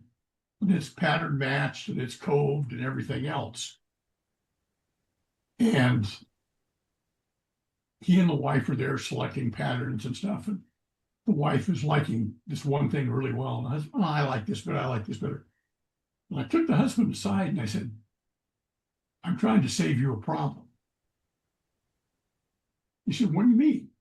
I said, your wife really wants pattern X and you're insisting on pattern Y. I said, now, this is important to you today because you're making a selection and you're paying for it. A month from now, you won't care anything about this vinyl. Your wife is going to look at it every day. She's going to have to clean it. And she's going to show it to her friends. And she's going to tell them that this is not the vinyl she wanted. This is the vinyl that you wanted. Because she doesn't want to be judged on her taste because it's your taste. And she's not going to be happy with it. And she's going to tell you about it. And I said, would you let your wife select your car? And he said, well, she'd have some say in it. Yeah. I said, but you make the final selection, right? He says, yeah. I said, so do yourself a favor and just go with what your wife wants. I'm just trying to save you some heartache. Well, they ended up buying what the husband wanted. So the installer goes out to install it. And this is one of these customers that we have them every once in a while. And the guy that's doing this job's been doing inlaid vinyl for 20 years. He could take, and they're coving all this vinyl. And he could cove a light bulb if he had to. He was that good. And so he's doing this and he's doing his layout. And this guy is standing right behind him. And he's quarterbacking what he's doing. And the installer said, okay, fine. And after a while, the installer just got fed up. So he reached into his knife pouch and he handed the guy a knife and he says, you really know as much about this as I do. Why don't you go over in that corner over there and we'll work toward each other in the middle? And the guy got really incensed. He said, I don't need that smart aleck attitude at my house. He said, get somebody else out here to do the job. I said, you realize, of course, this guy is the best installer we have. And he's there for a reason, because this is a complex installation. He said, I don't care. I'm not going to have that kind of attitude in my house. I'm not going to be disrespected. I said, well, let me ask you one question. Did you try to help him? And he said, no, of course not. So we send another installer out. Guy comes back. Floor gets installed. 4 months later, I get a call from this guy. He wants to know how much it's going to cost to replace the existing vinyl, and if we can just put the new vinyl down over the top of what's already there. Well, the answer to the second question is no, because the type of finish that you have on Designer Solarium is if you sand it, the material can fragment because it's made up of granules compressed together in a patented format. I said, no, we're going to have to remove it. So it cost him about 3 times as much to put the second floor in as it did the first. And, it's just one of those things. If he would have just taken some sage advice, listened to somebody. But those are just some of the unusual things that happen. And there's also some very rewarding things. About 8 or 9 years after I'd been doing consulting and inspections, there was some major news, and a lady scientist in Pennsylvania had done some research, and she came out with a report and written white paper on it that off-gassing of carpet was killing people. So what that meant is during normal lives of people walking around in their house, all products off-gas. they all give off some type of off-gassing. The off-gassing from nylon carpet was killing people. And unfortunately, this story broke on 60 Minutes with Ed Brad. I just happened to catch it. And I'm thinking, boy, this is some goofy stuff. This is, for someone who knows anything about flooring and how you test it, this was really, it was bizarre. It was, to say it was not sound science was being kind. And so he's interviewing, and they're showing her method of showing how off-gassing from carpet kills people was she takes 3 glass aquariums she bought them from Walmart, she said. She connects them together by a tube. So there's aquarium 1, small tube going into aquarium 2, and then there's aquarium 3 connected by another tube. In aquarium 2, there are little holes cut in the sides on both sides with plastic tubes stuck in those holes. In the first aquarium, they have a piece of carpet that's in a roll, and it's got the furry side on the inside of the roll. And it's just hanging in the middle of the aquarium. And then she's got a hot air gun mounted to blow hot air, really hot air, across the carpet. The hot air goes through the tube into the second aquarium. In each one of these little tubes in the sides, she's injected a white rat in the tube, and the only thing that's sticking out in aquarium number 2 is the head and shoulders of each white rat, and there were 4 white rats on each side. And then the hot air went through number 2 into number 3. And you know what? Every one of those rats died. And they repeated the thing 2 or 3 times. Every rat died. She didn't stop to think that the temperature inside that second aquarium got up to about 130 degrees. And if you put you in a glass tube and had your head and shoulders sticking out and you had to sit there in 130-degree heat, you'd die. Mm-hmm. And so DuPont, Monsanto, Amoco, everybody in the fiber business tried to duplicate this test, and the science was so poor that it couldn't be effectively duplicated. And but they never printed a retraction of that, by the way. But the following week, I must have got 300 calls to come and evaluate people's carpet. And I told them, I said, look, this is not good science. I understand it was on 60 Minutes, but it's simply not factual. You don't need to worry about off-gassing of your nylon carpet. Because if you've ever put new carpet in, sometimes it does have an odor for a few hours afterwards. Yeah. And that can be eliminated just by opening a window and letting the air flow through. And you know, most people, I talked to them, I said, no, you don't need it. But this one lady really kind of tugged at my heartstrings. It was a lady who was 74 years old. She lived in a double wide trailer down in the south part of San Diego. And the way she explained it, she says, it's got to be off-gassing from my carpet that I put in about 6-7 months ago. And I said, well, why do you think that? And she says, well, I've only had this problem that I'm aware of since I put in the carpet. And she says, I've been to allergists, I've been to all kinds of medical doctors, they can't find anything wrong with me. But here's what happens. Every night I go to bed, I go to sleep, and about 2 or 3 hours later I wake up and I cannot breathe. And so I get up, I go in the living room, I sit in the recliner and watch TV.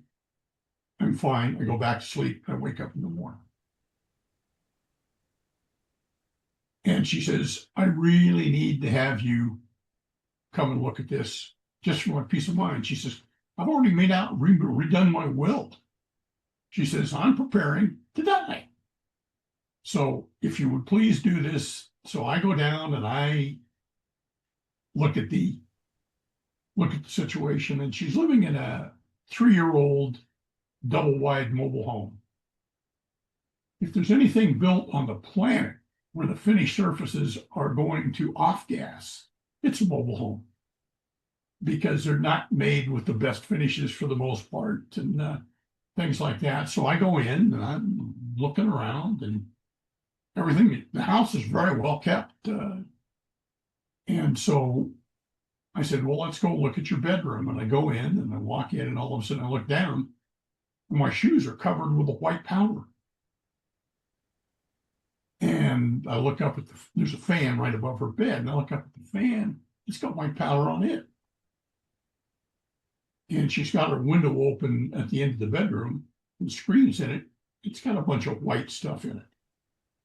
And so I'm walking around and I look in the bathroom and everything, and I says, do you use baby powder? And she said, oh, yeah. She says, I put baby powder on twice a day. And I said, you do it in the bathroom? She says, yeah. She says, I do it when I get up in the morning, and I do it just before I go to bed at night. And so I had her go in the front room, and when she got in the front room, I turned on the fan. And I waited about 10, 15 minutes and walked back in the room. I could see powder in the air. The rotation of the fan is pulling the powder literally off the floor. And because there's an open window, up, out, but it can't all go at the same time. And so what's happening is when she sleeps at night, she's laying there and she's just breathing this powder that's in the air, and she gets congested. And so I bring her in and I show her what's happening. And she said, well, what do I do? And I said, what we did is we had Surf Pro come in, clean the entire house, not just clean the carpets and get rid of the baby powder and all that. They wiped down the walls, cabinets, everything. And she says, well, I said, you're going to have to give up your baby powder, or you're going to have to put it on somewhere other than here. She said, what do you mean? I said, well, you've got a bathroom out there as you go out toward the second section of your home. You're going to have to use that one to apply the baby powder. And she says, well, that'll be a little inconvenient. I said, yeah, but you'll sleep. And so she called me about 3 months later, and she was just ecstatic. She thanked me profusely and sent me a letter and told me how much she appreciated it and everything, that I would take the time to help an old lady. And it was just that simple. There was a very simple reason why it was happening, but the doctor's not going to go to her home. The allergist isn't going to go to her home. They're going to run their tests in their office. And to my knowledge, the science that came about just kind of died. We never heard any more of it after a few months, but I can imagine what happened around the country. I was talking to somebody from Allied Fiber.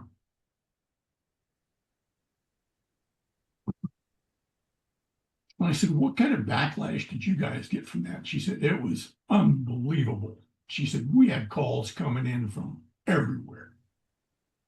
And so I shared this story with her. And she said, that's not necessarily the same thing that happened, but it's pretty typical of the reasons why people thought their carpet was going bad. And most of them just didn't like the carpet, weren't happy with the performance.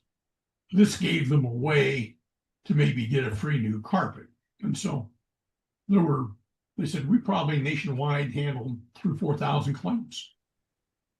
And that's just with the pump. I didn't talk to Allied about it, or Amoco or Monsanto, to see what their issue was. So that kind of misinformation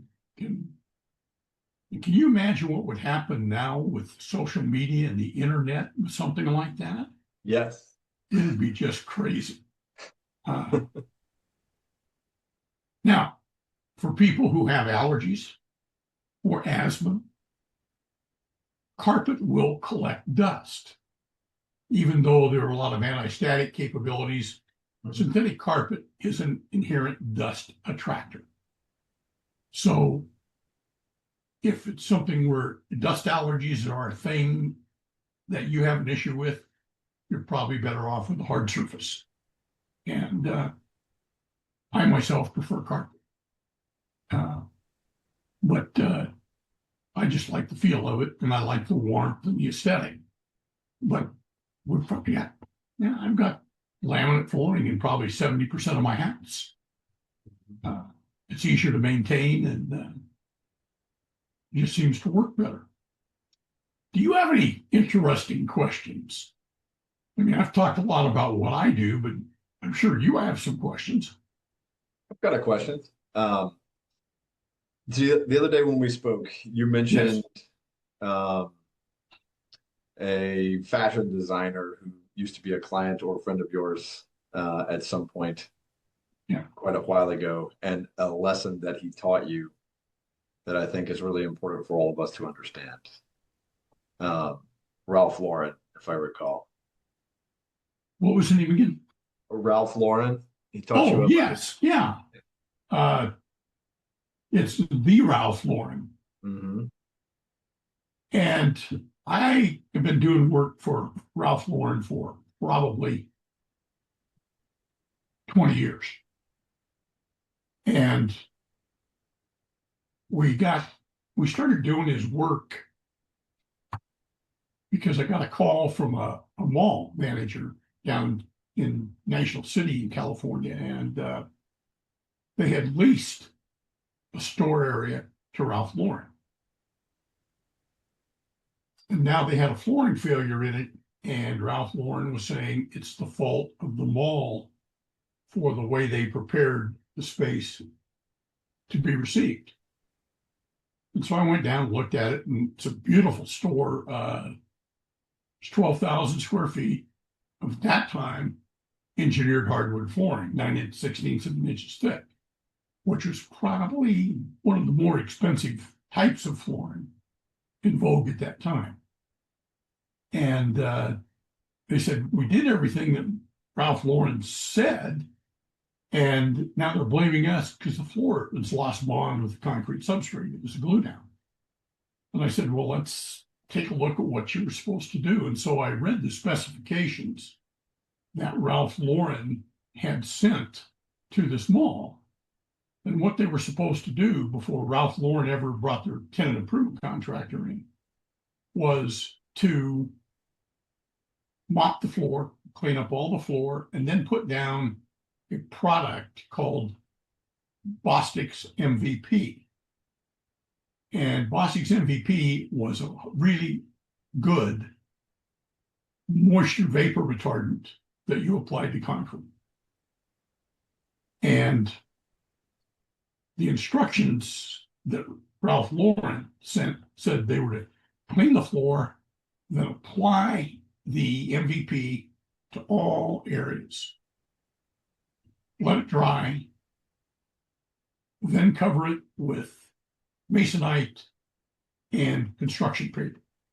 And then Ralph Lauren's tenant improvement contractor would build out the store, and then they would remove the masonite and the paper and glue the floor directly to the MVP. So they did that, and about 4 months later, floor's coming up. I mean, it's not just coming up in spots, it's coming up. We went in and we cut the floor into 4x4 sections, drove a nail in it, picked the floor up 4x4, walked out the door with it. It was that bad. So I got to looking at the spec, and Ralph Lauren, the way Ralph Lauren had told him to use it, was totally incorrect. To use that particular product, the Bostic MVP, which is at that time probably the premier vapor barrier for wood floors, the first thing you did was you would do a diamond grinding of the concrete substrate, the entire floor, get rid of the surface, the power troweled skin, open it up, create a profile from the grinding, vacuum it, and then put down the MVP. But here's the kicker.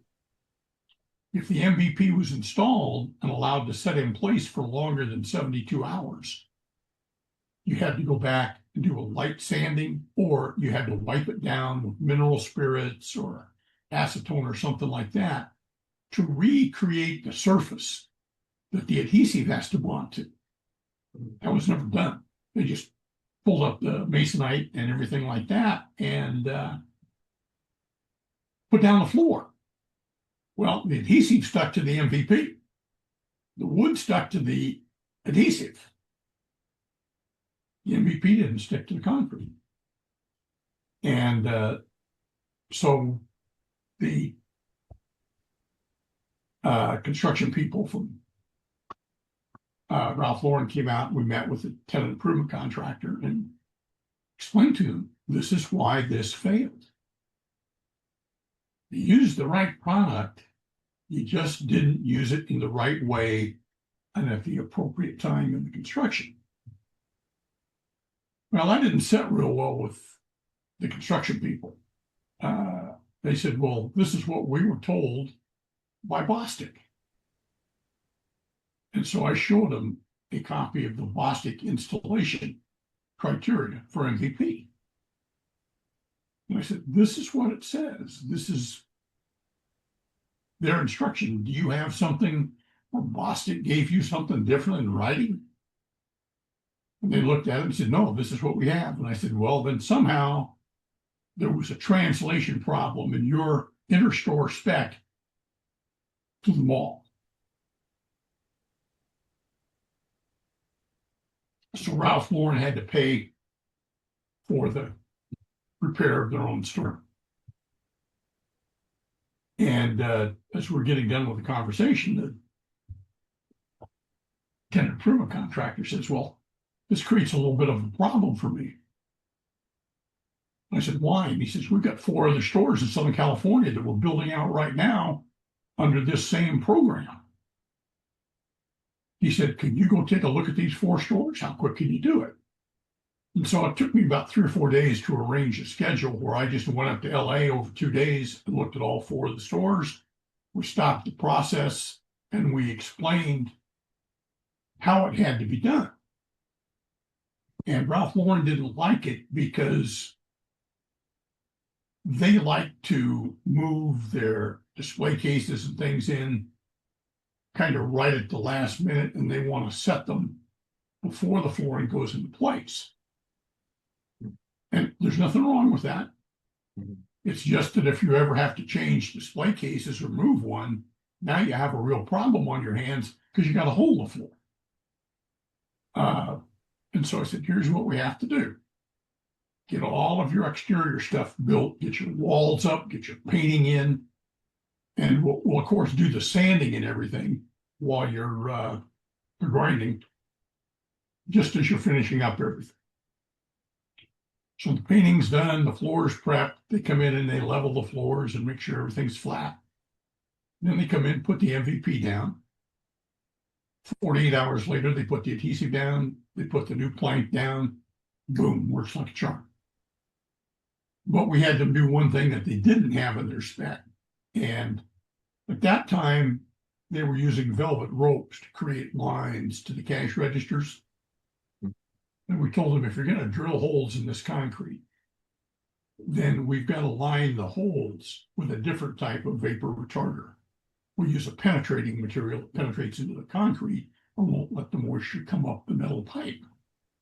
And so we had them do that, and we've been doing their work for 20 years, and we've never lost a floor.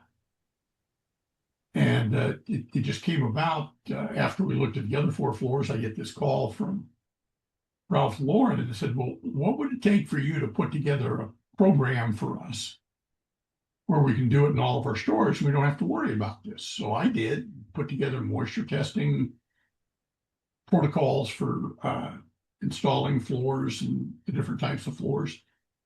And I even got involved in some cases when they would go into an area, I would find them the flooring contractor to do the work. And it wasn't always the low bidder. They were more interested in quality control.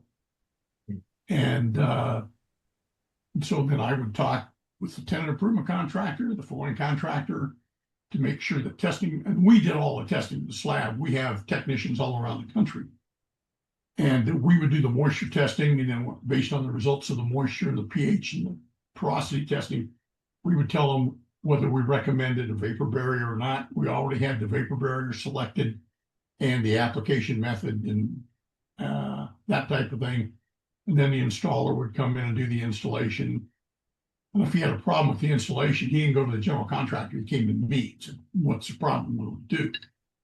So that worked out real well for us. And we did that work all over the United States for 20 years. And then Ralph retired as the chairman of the board and the president of the company and just became the chairman emeritus, which means that he basically sat back and counted his coupons and his money, and the company got taken over by bean counters. And that changed the dynamics. It took a while for it to happen, but within a year, everybody that had been in the design and construction office of the house in New York was gone. And they were all new people. And slowly but surely, our amount of work started to dwindle. And so we met with them, and the new president says, well, we're just having a hard time figuring out why we're paying you to monitor something we already know how to do.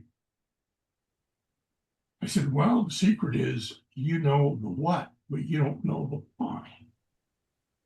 And unless you do what I do, or you've spent a lot of time in the flooring business, you're never going to know the why.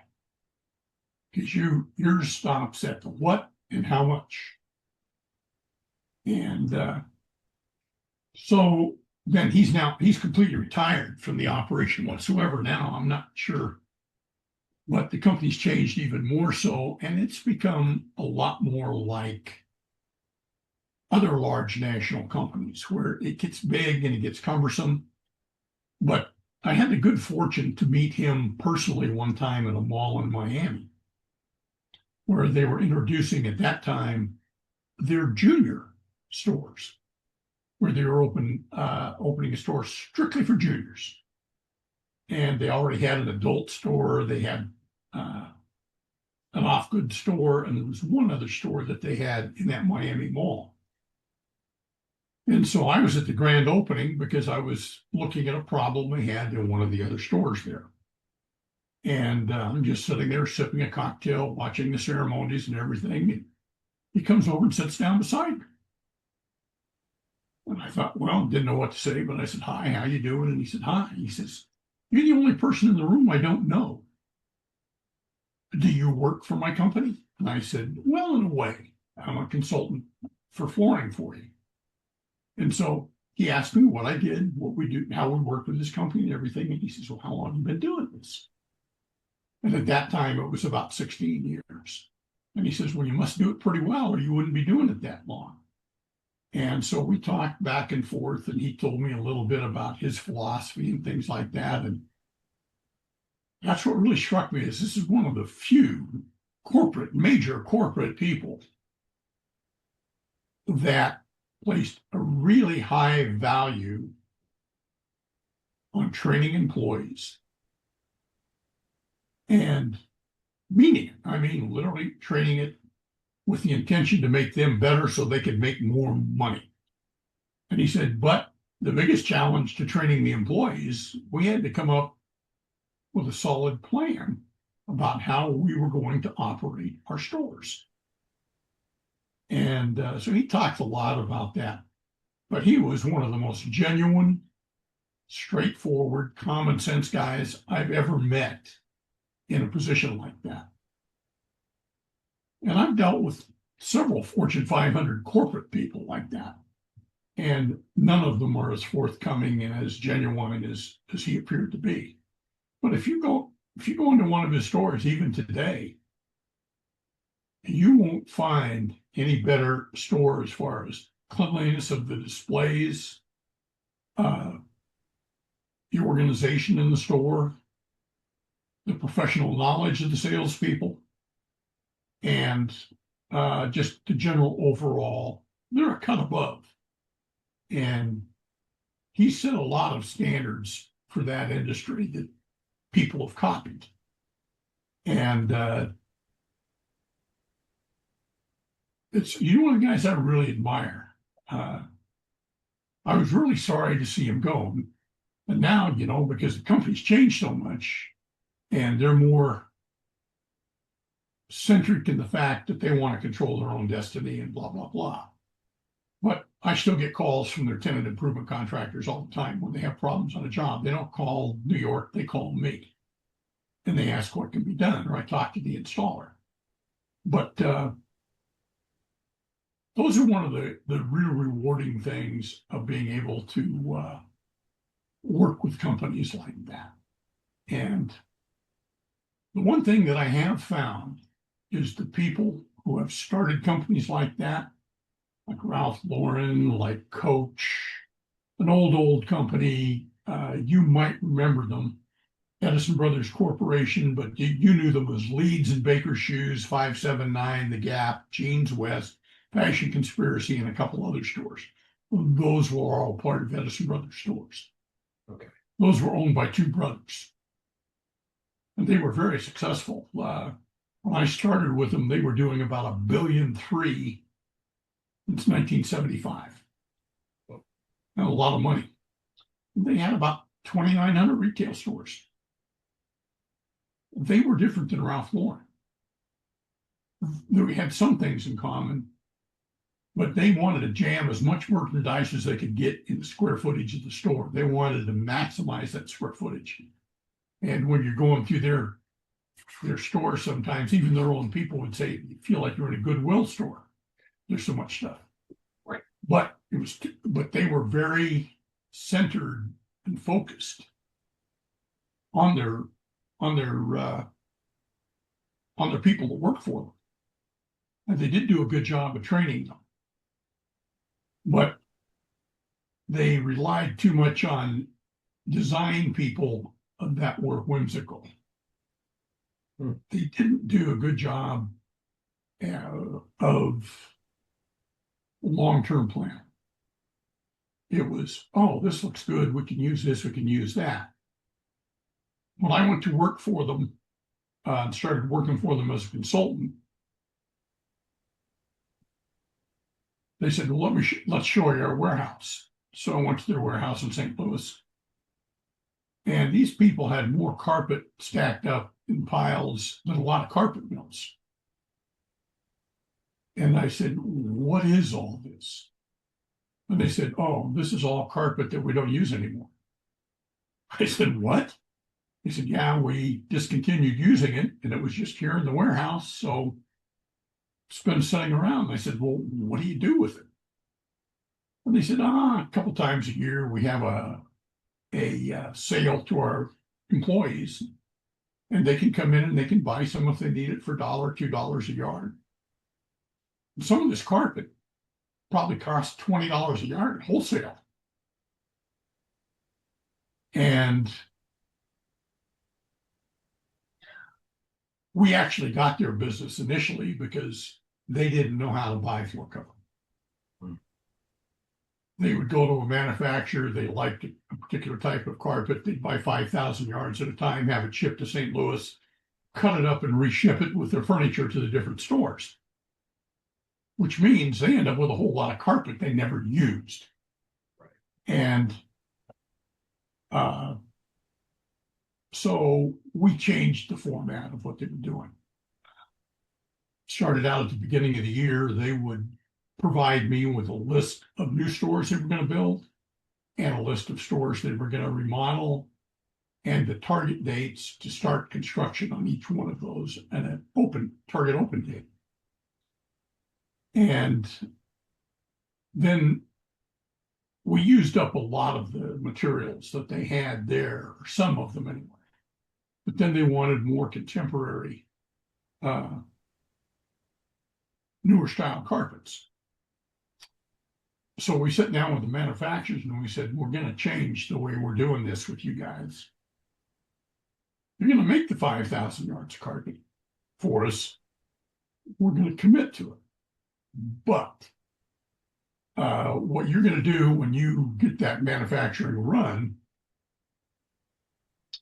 we're going to have one girl in your mill. She's going to work directly with me, and she's going to be the Edison Brothers girl. She's going to send me a list of the roll sizes, the die lots, and the roll numbers. And when we get ready to ship to a store, I'm going to tell her which rolls to ship. And so I can keep track of what's there. You can keep track of what's there. And he said, well, that's going to leave us with a lot of small roll balances and pieces. I said, no, because I'm going to be keeping track of this, and I'm the one doing the takeoffs for the yardage in the building. So I know if we've got die lot XYZ roll number 1 and 2, and we take off part of roll number 3, then when I go to another store and we start using roll number 3, I know how much is there, and I know how much I can take off another roll. Or if I can just use one whole roll, I'll ship that whole roll. And you won't end up with any roll balances. And that made the mills very happy. So we started doing that. So now they have no inventory whatsoever. And the exact amount of carpet that they need is being shipped, but not to the job site where it's in the middle of all of this construction with the furniture and everything. It's actually shipped to the floor covering installer that's going to do the work. And we had our methods of coordinating and confirming what was what. And then just before it was due to start, I'd have a meeting on the phone with the floor covering contractor and the installer. And everything went really smoothly.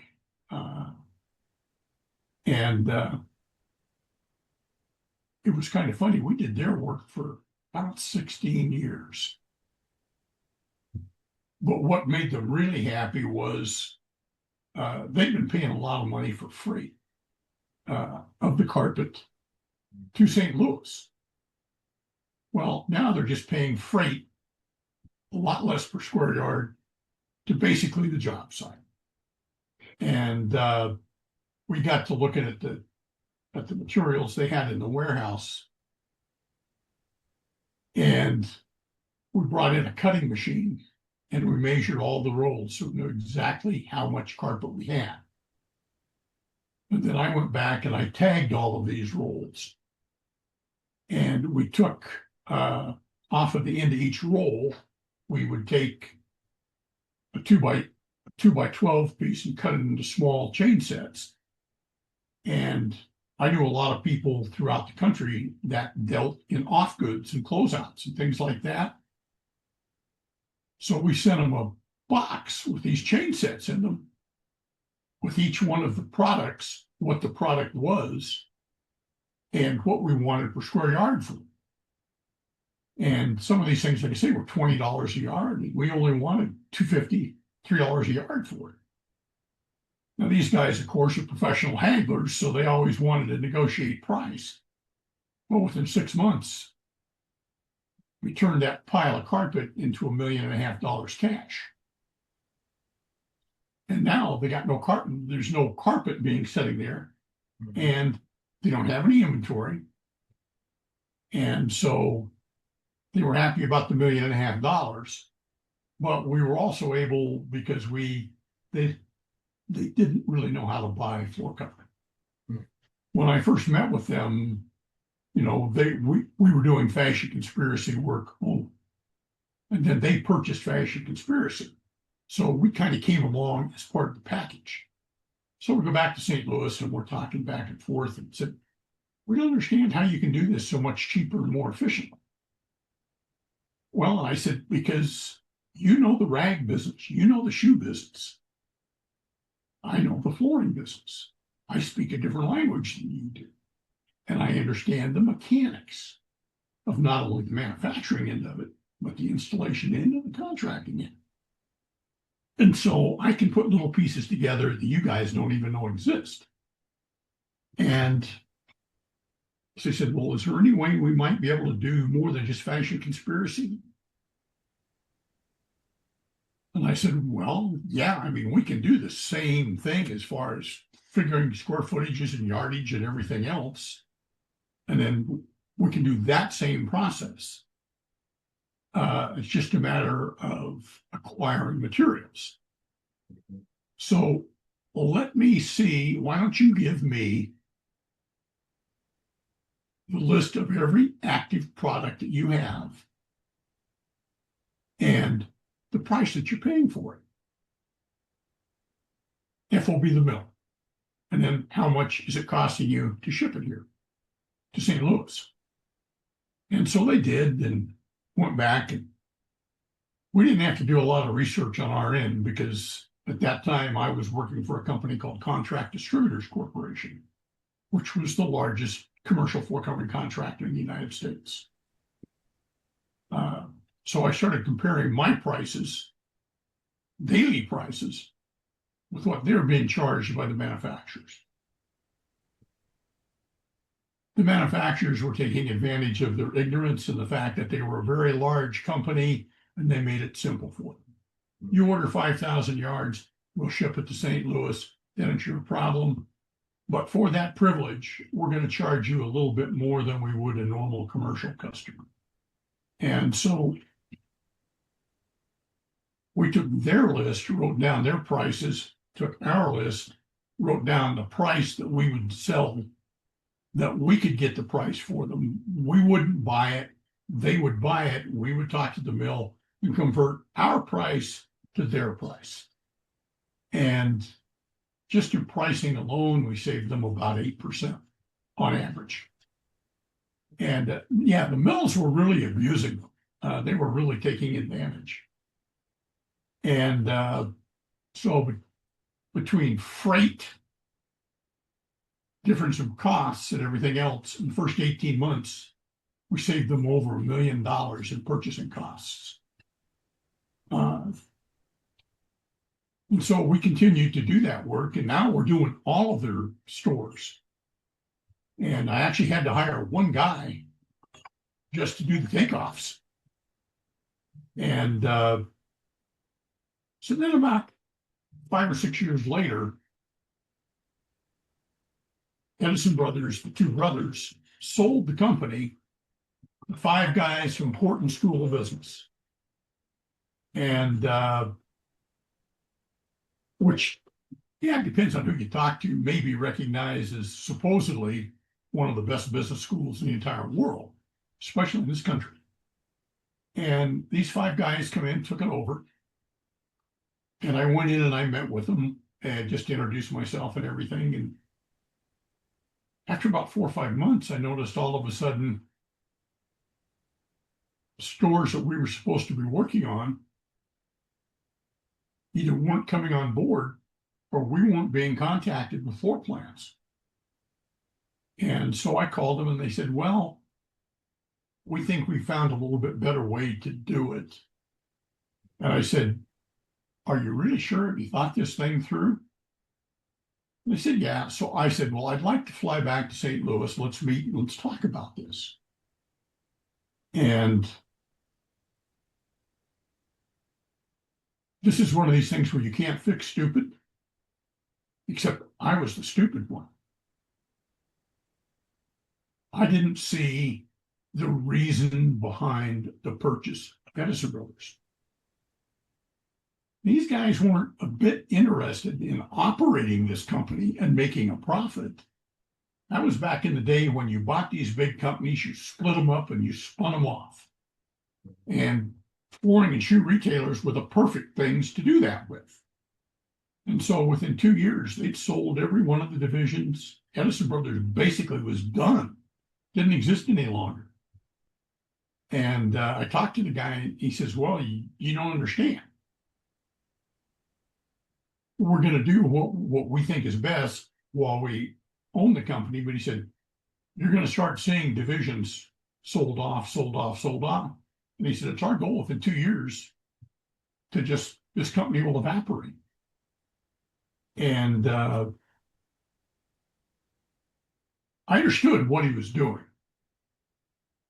but the retailer in me couldn't. These guys had built a business to $1,300,000,000 in the 70s and maintained really good profit margins. And it's probably a good thing these guys sold it off, because I don't think they had the retail acumen to actually efficiently run the stores. And they weren't the mentality type of guys to find really good people who were smart and delegate the work and then step back. And that was the key with Ralph Lauren. He hired the best people he could possibly find, told them what he wanted to do, and then he stepped back and let them do their job.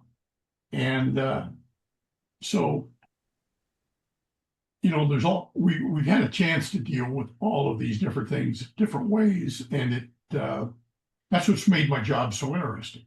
You never know what tomorrow's going to bring, but they're always interesting. They're always a problem to solve. There are people to help. And in many cases, you can give people advice that they'll continue to use and have a really long-term benefit. There are other people, we're telling them the same thing that we told them 20 years ago. They're still clients. So it's a unique business. Doing what I do around the country, I would say there's probably, if you're talking about flooring inspectors, there's probably well over 1,000 who do it at the level that I do at, where they can do pre-project consulting, they can do investigations, they can write reports, they can testify in litigation, maybe 150. And in order to get to that point, you got to be in business a long time. And we have a very loose type of group of people that we call the Guild.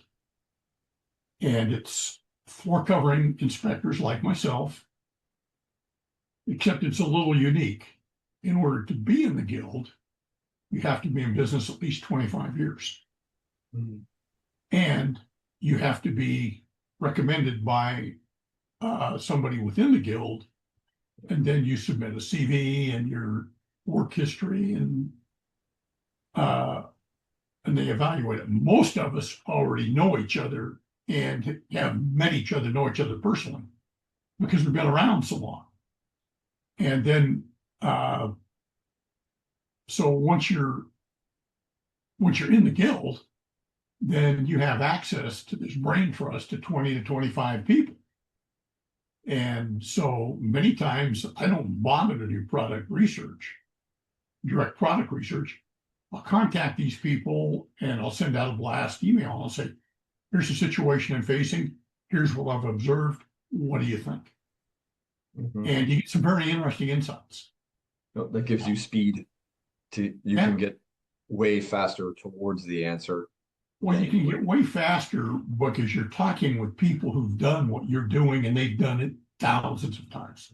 So if you call a manufacturing tech person, they might have been working at technical services for 6 months, and they might have come from another division in the manufacturing community in that company. They simply don't have the installation and the retail sales and the manufacturing sales and the architectural experience. And so I'd rather interview a guy that's been run over by a car 3 times than a guy that's smart enough to get across the crosswalk. The guy that got hurt is going to tell me more.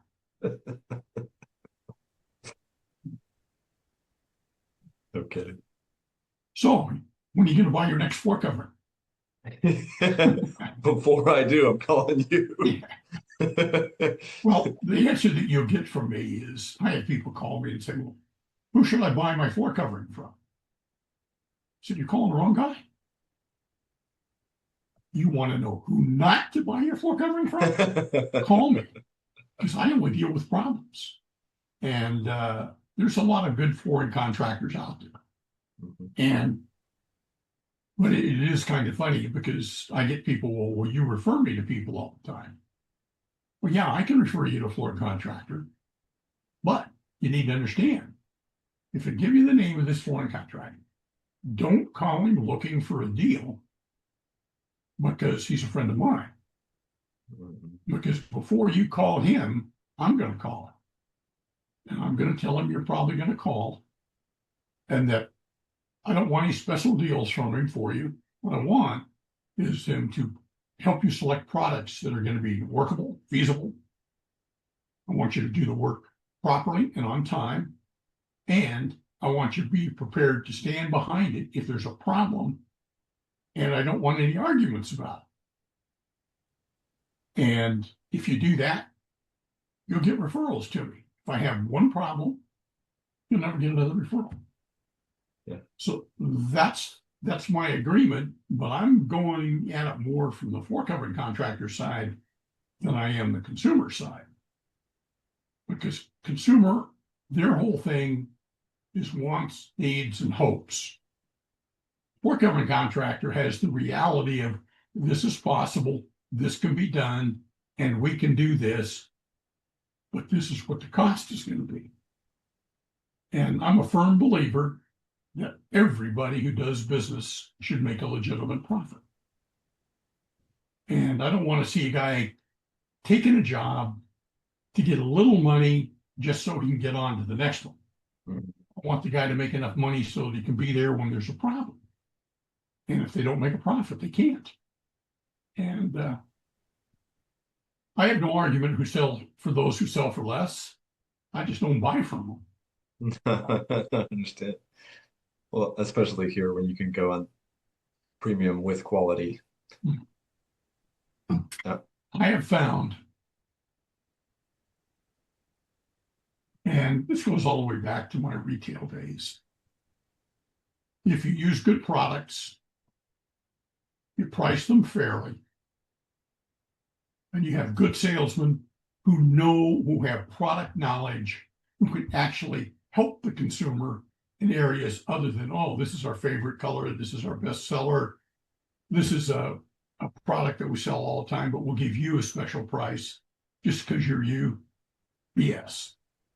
I'm going to give you goods, services, warranty, and I want you to be happy 5 years from now. And that's another stipulation we tell people when you're selecting or a floor covering contractor. You ask for referrals, but the referrals need to be at least 3 years old. You want to know how the product actually performed long term. Because if there's going to be a problem, it'll probably show up in 3 years. That's a really good way to do that. I think I might take that into some other markets as well that require some Yeah, background, some time to it figure it out. takes a little more time, Mhm. a little more effort on the consumer's part, more effort on the retailer's part or the contractor's part. But you know what? You don't have near the problems when when you follow those rules, those simple little things. And it's kind of like doing anything else. We've kind of got to the point in our social development, if you want to call it that, where somewhere along the line, the senses of accountability, responsibility, and you have to take responsibility for your actions. Kind of, the waters have been muddied where nobody wants to be responsible. We've been told that, well, it couldn't be your fault. It had to be somebody else for not doing this or not doing that. And so we're getting into the point. This comes into play every time I do an inspection. Uh, it's not all the installer's fault. It's not all the consumer's fault. But there are things that they don't think of and they don't do that fall through the cracks. That's where the problem occurs.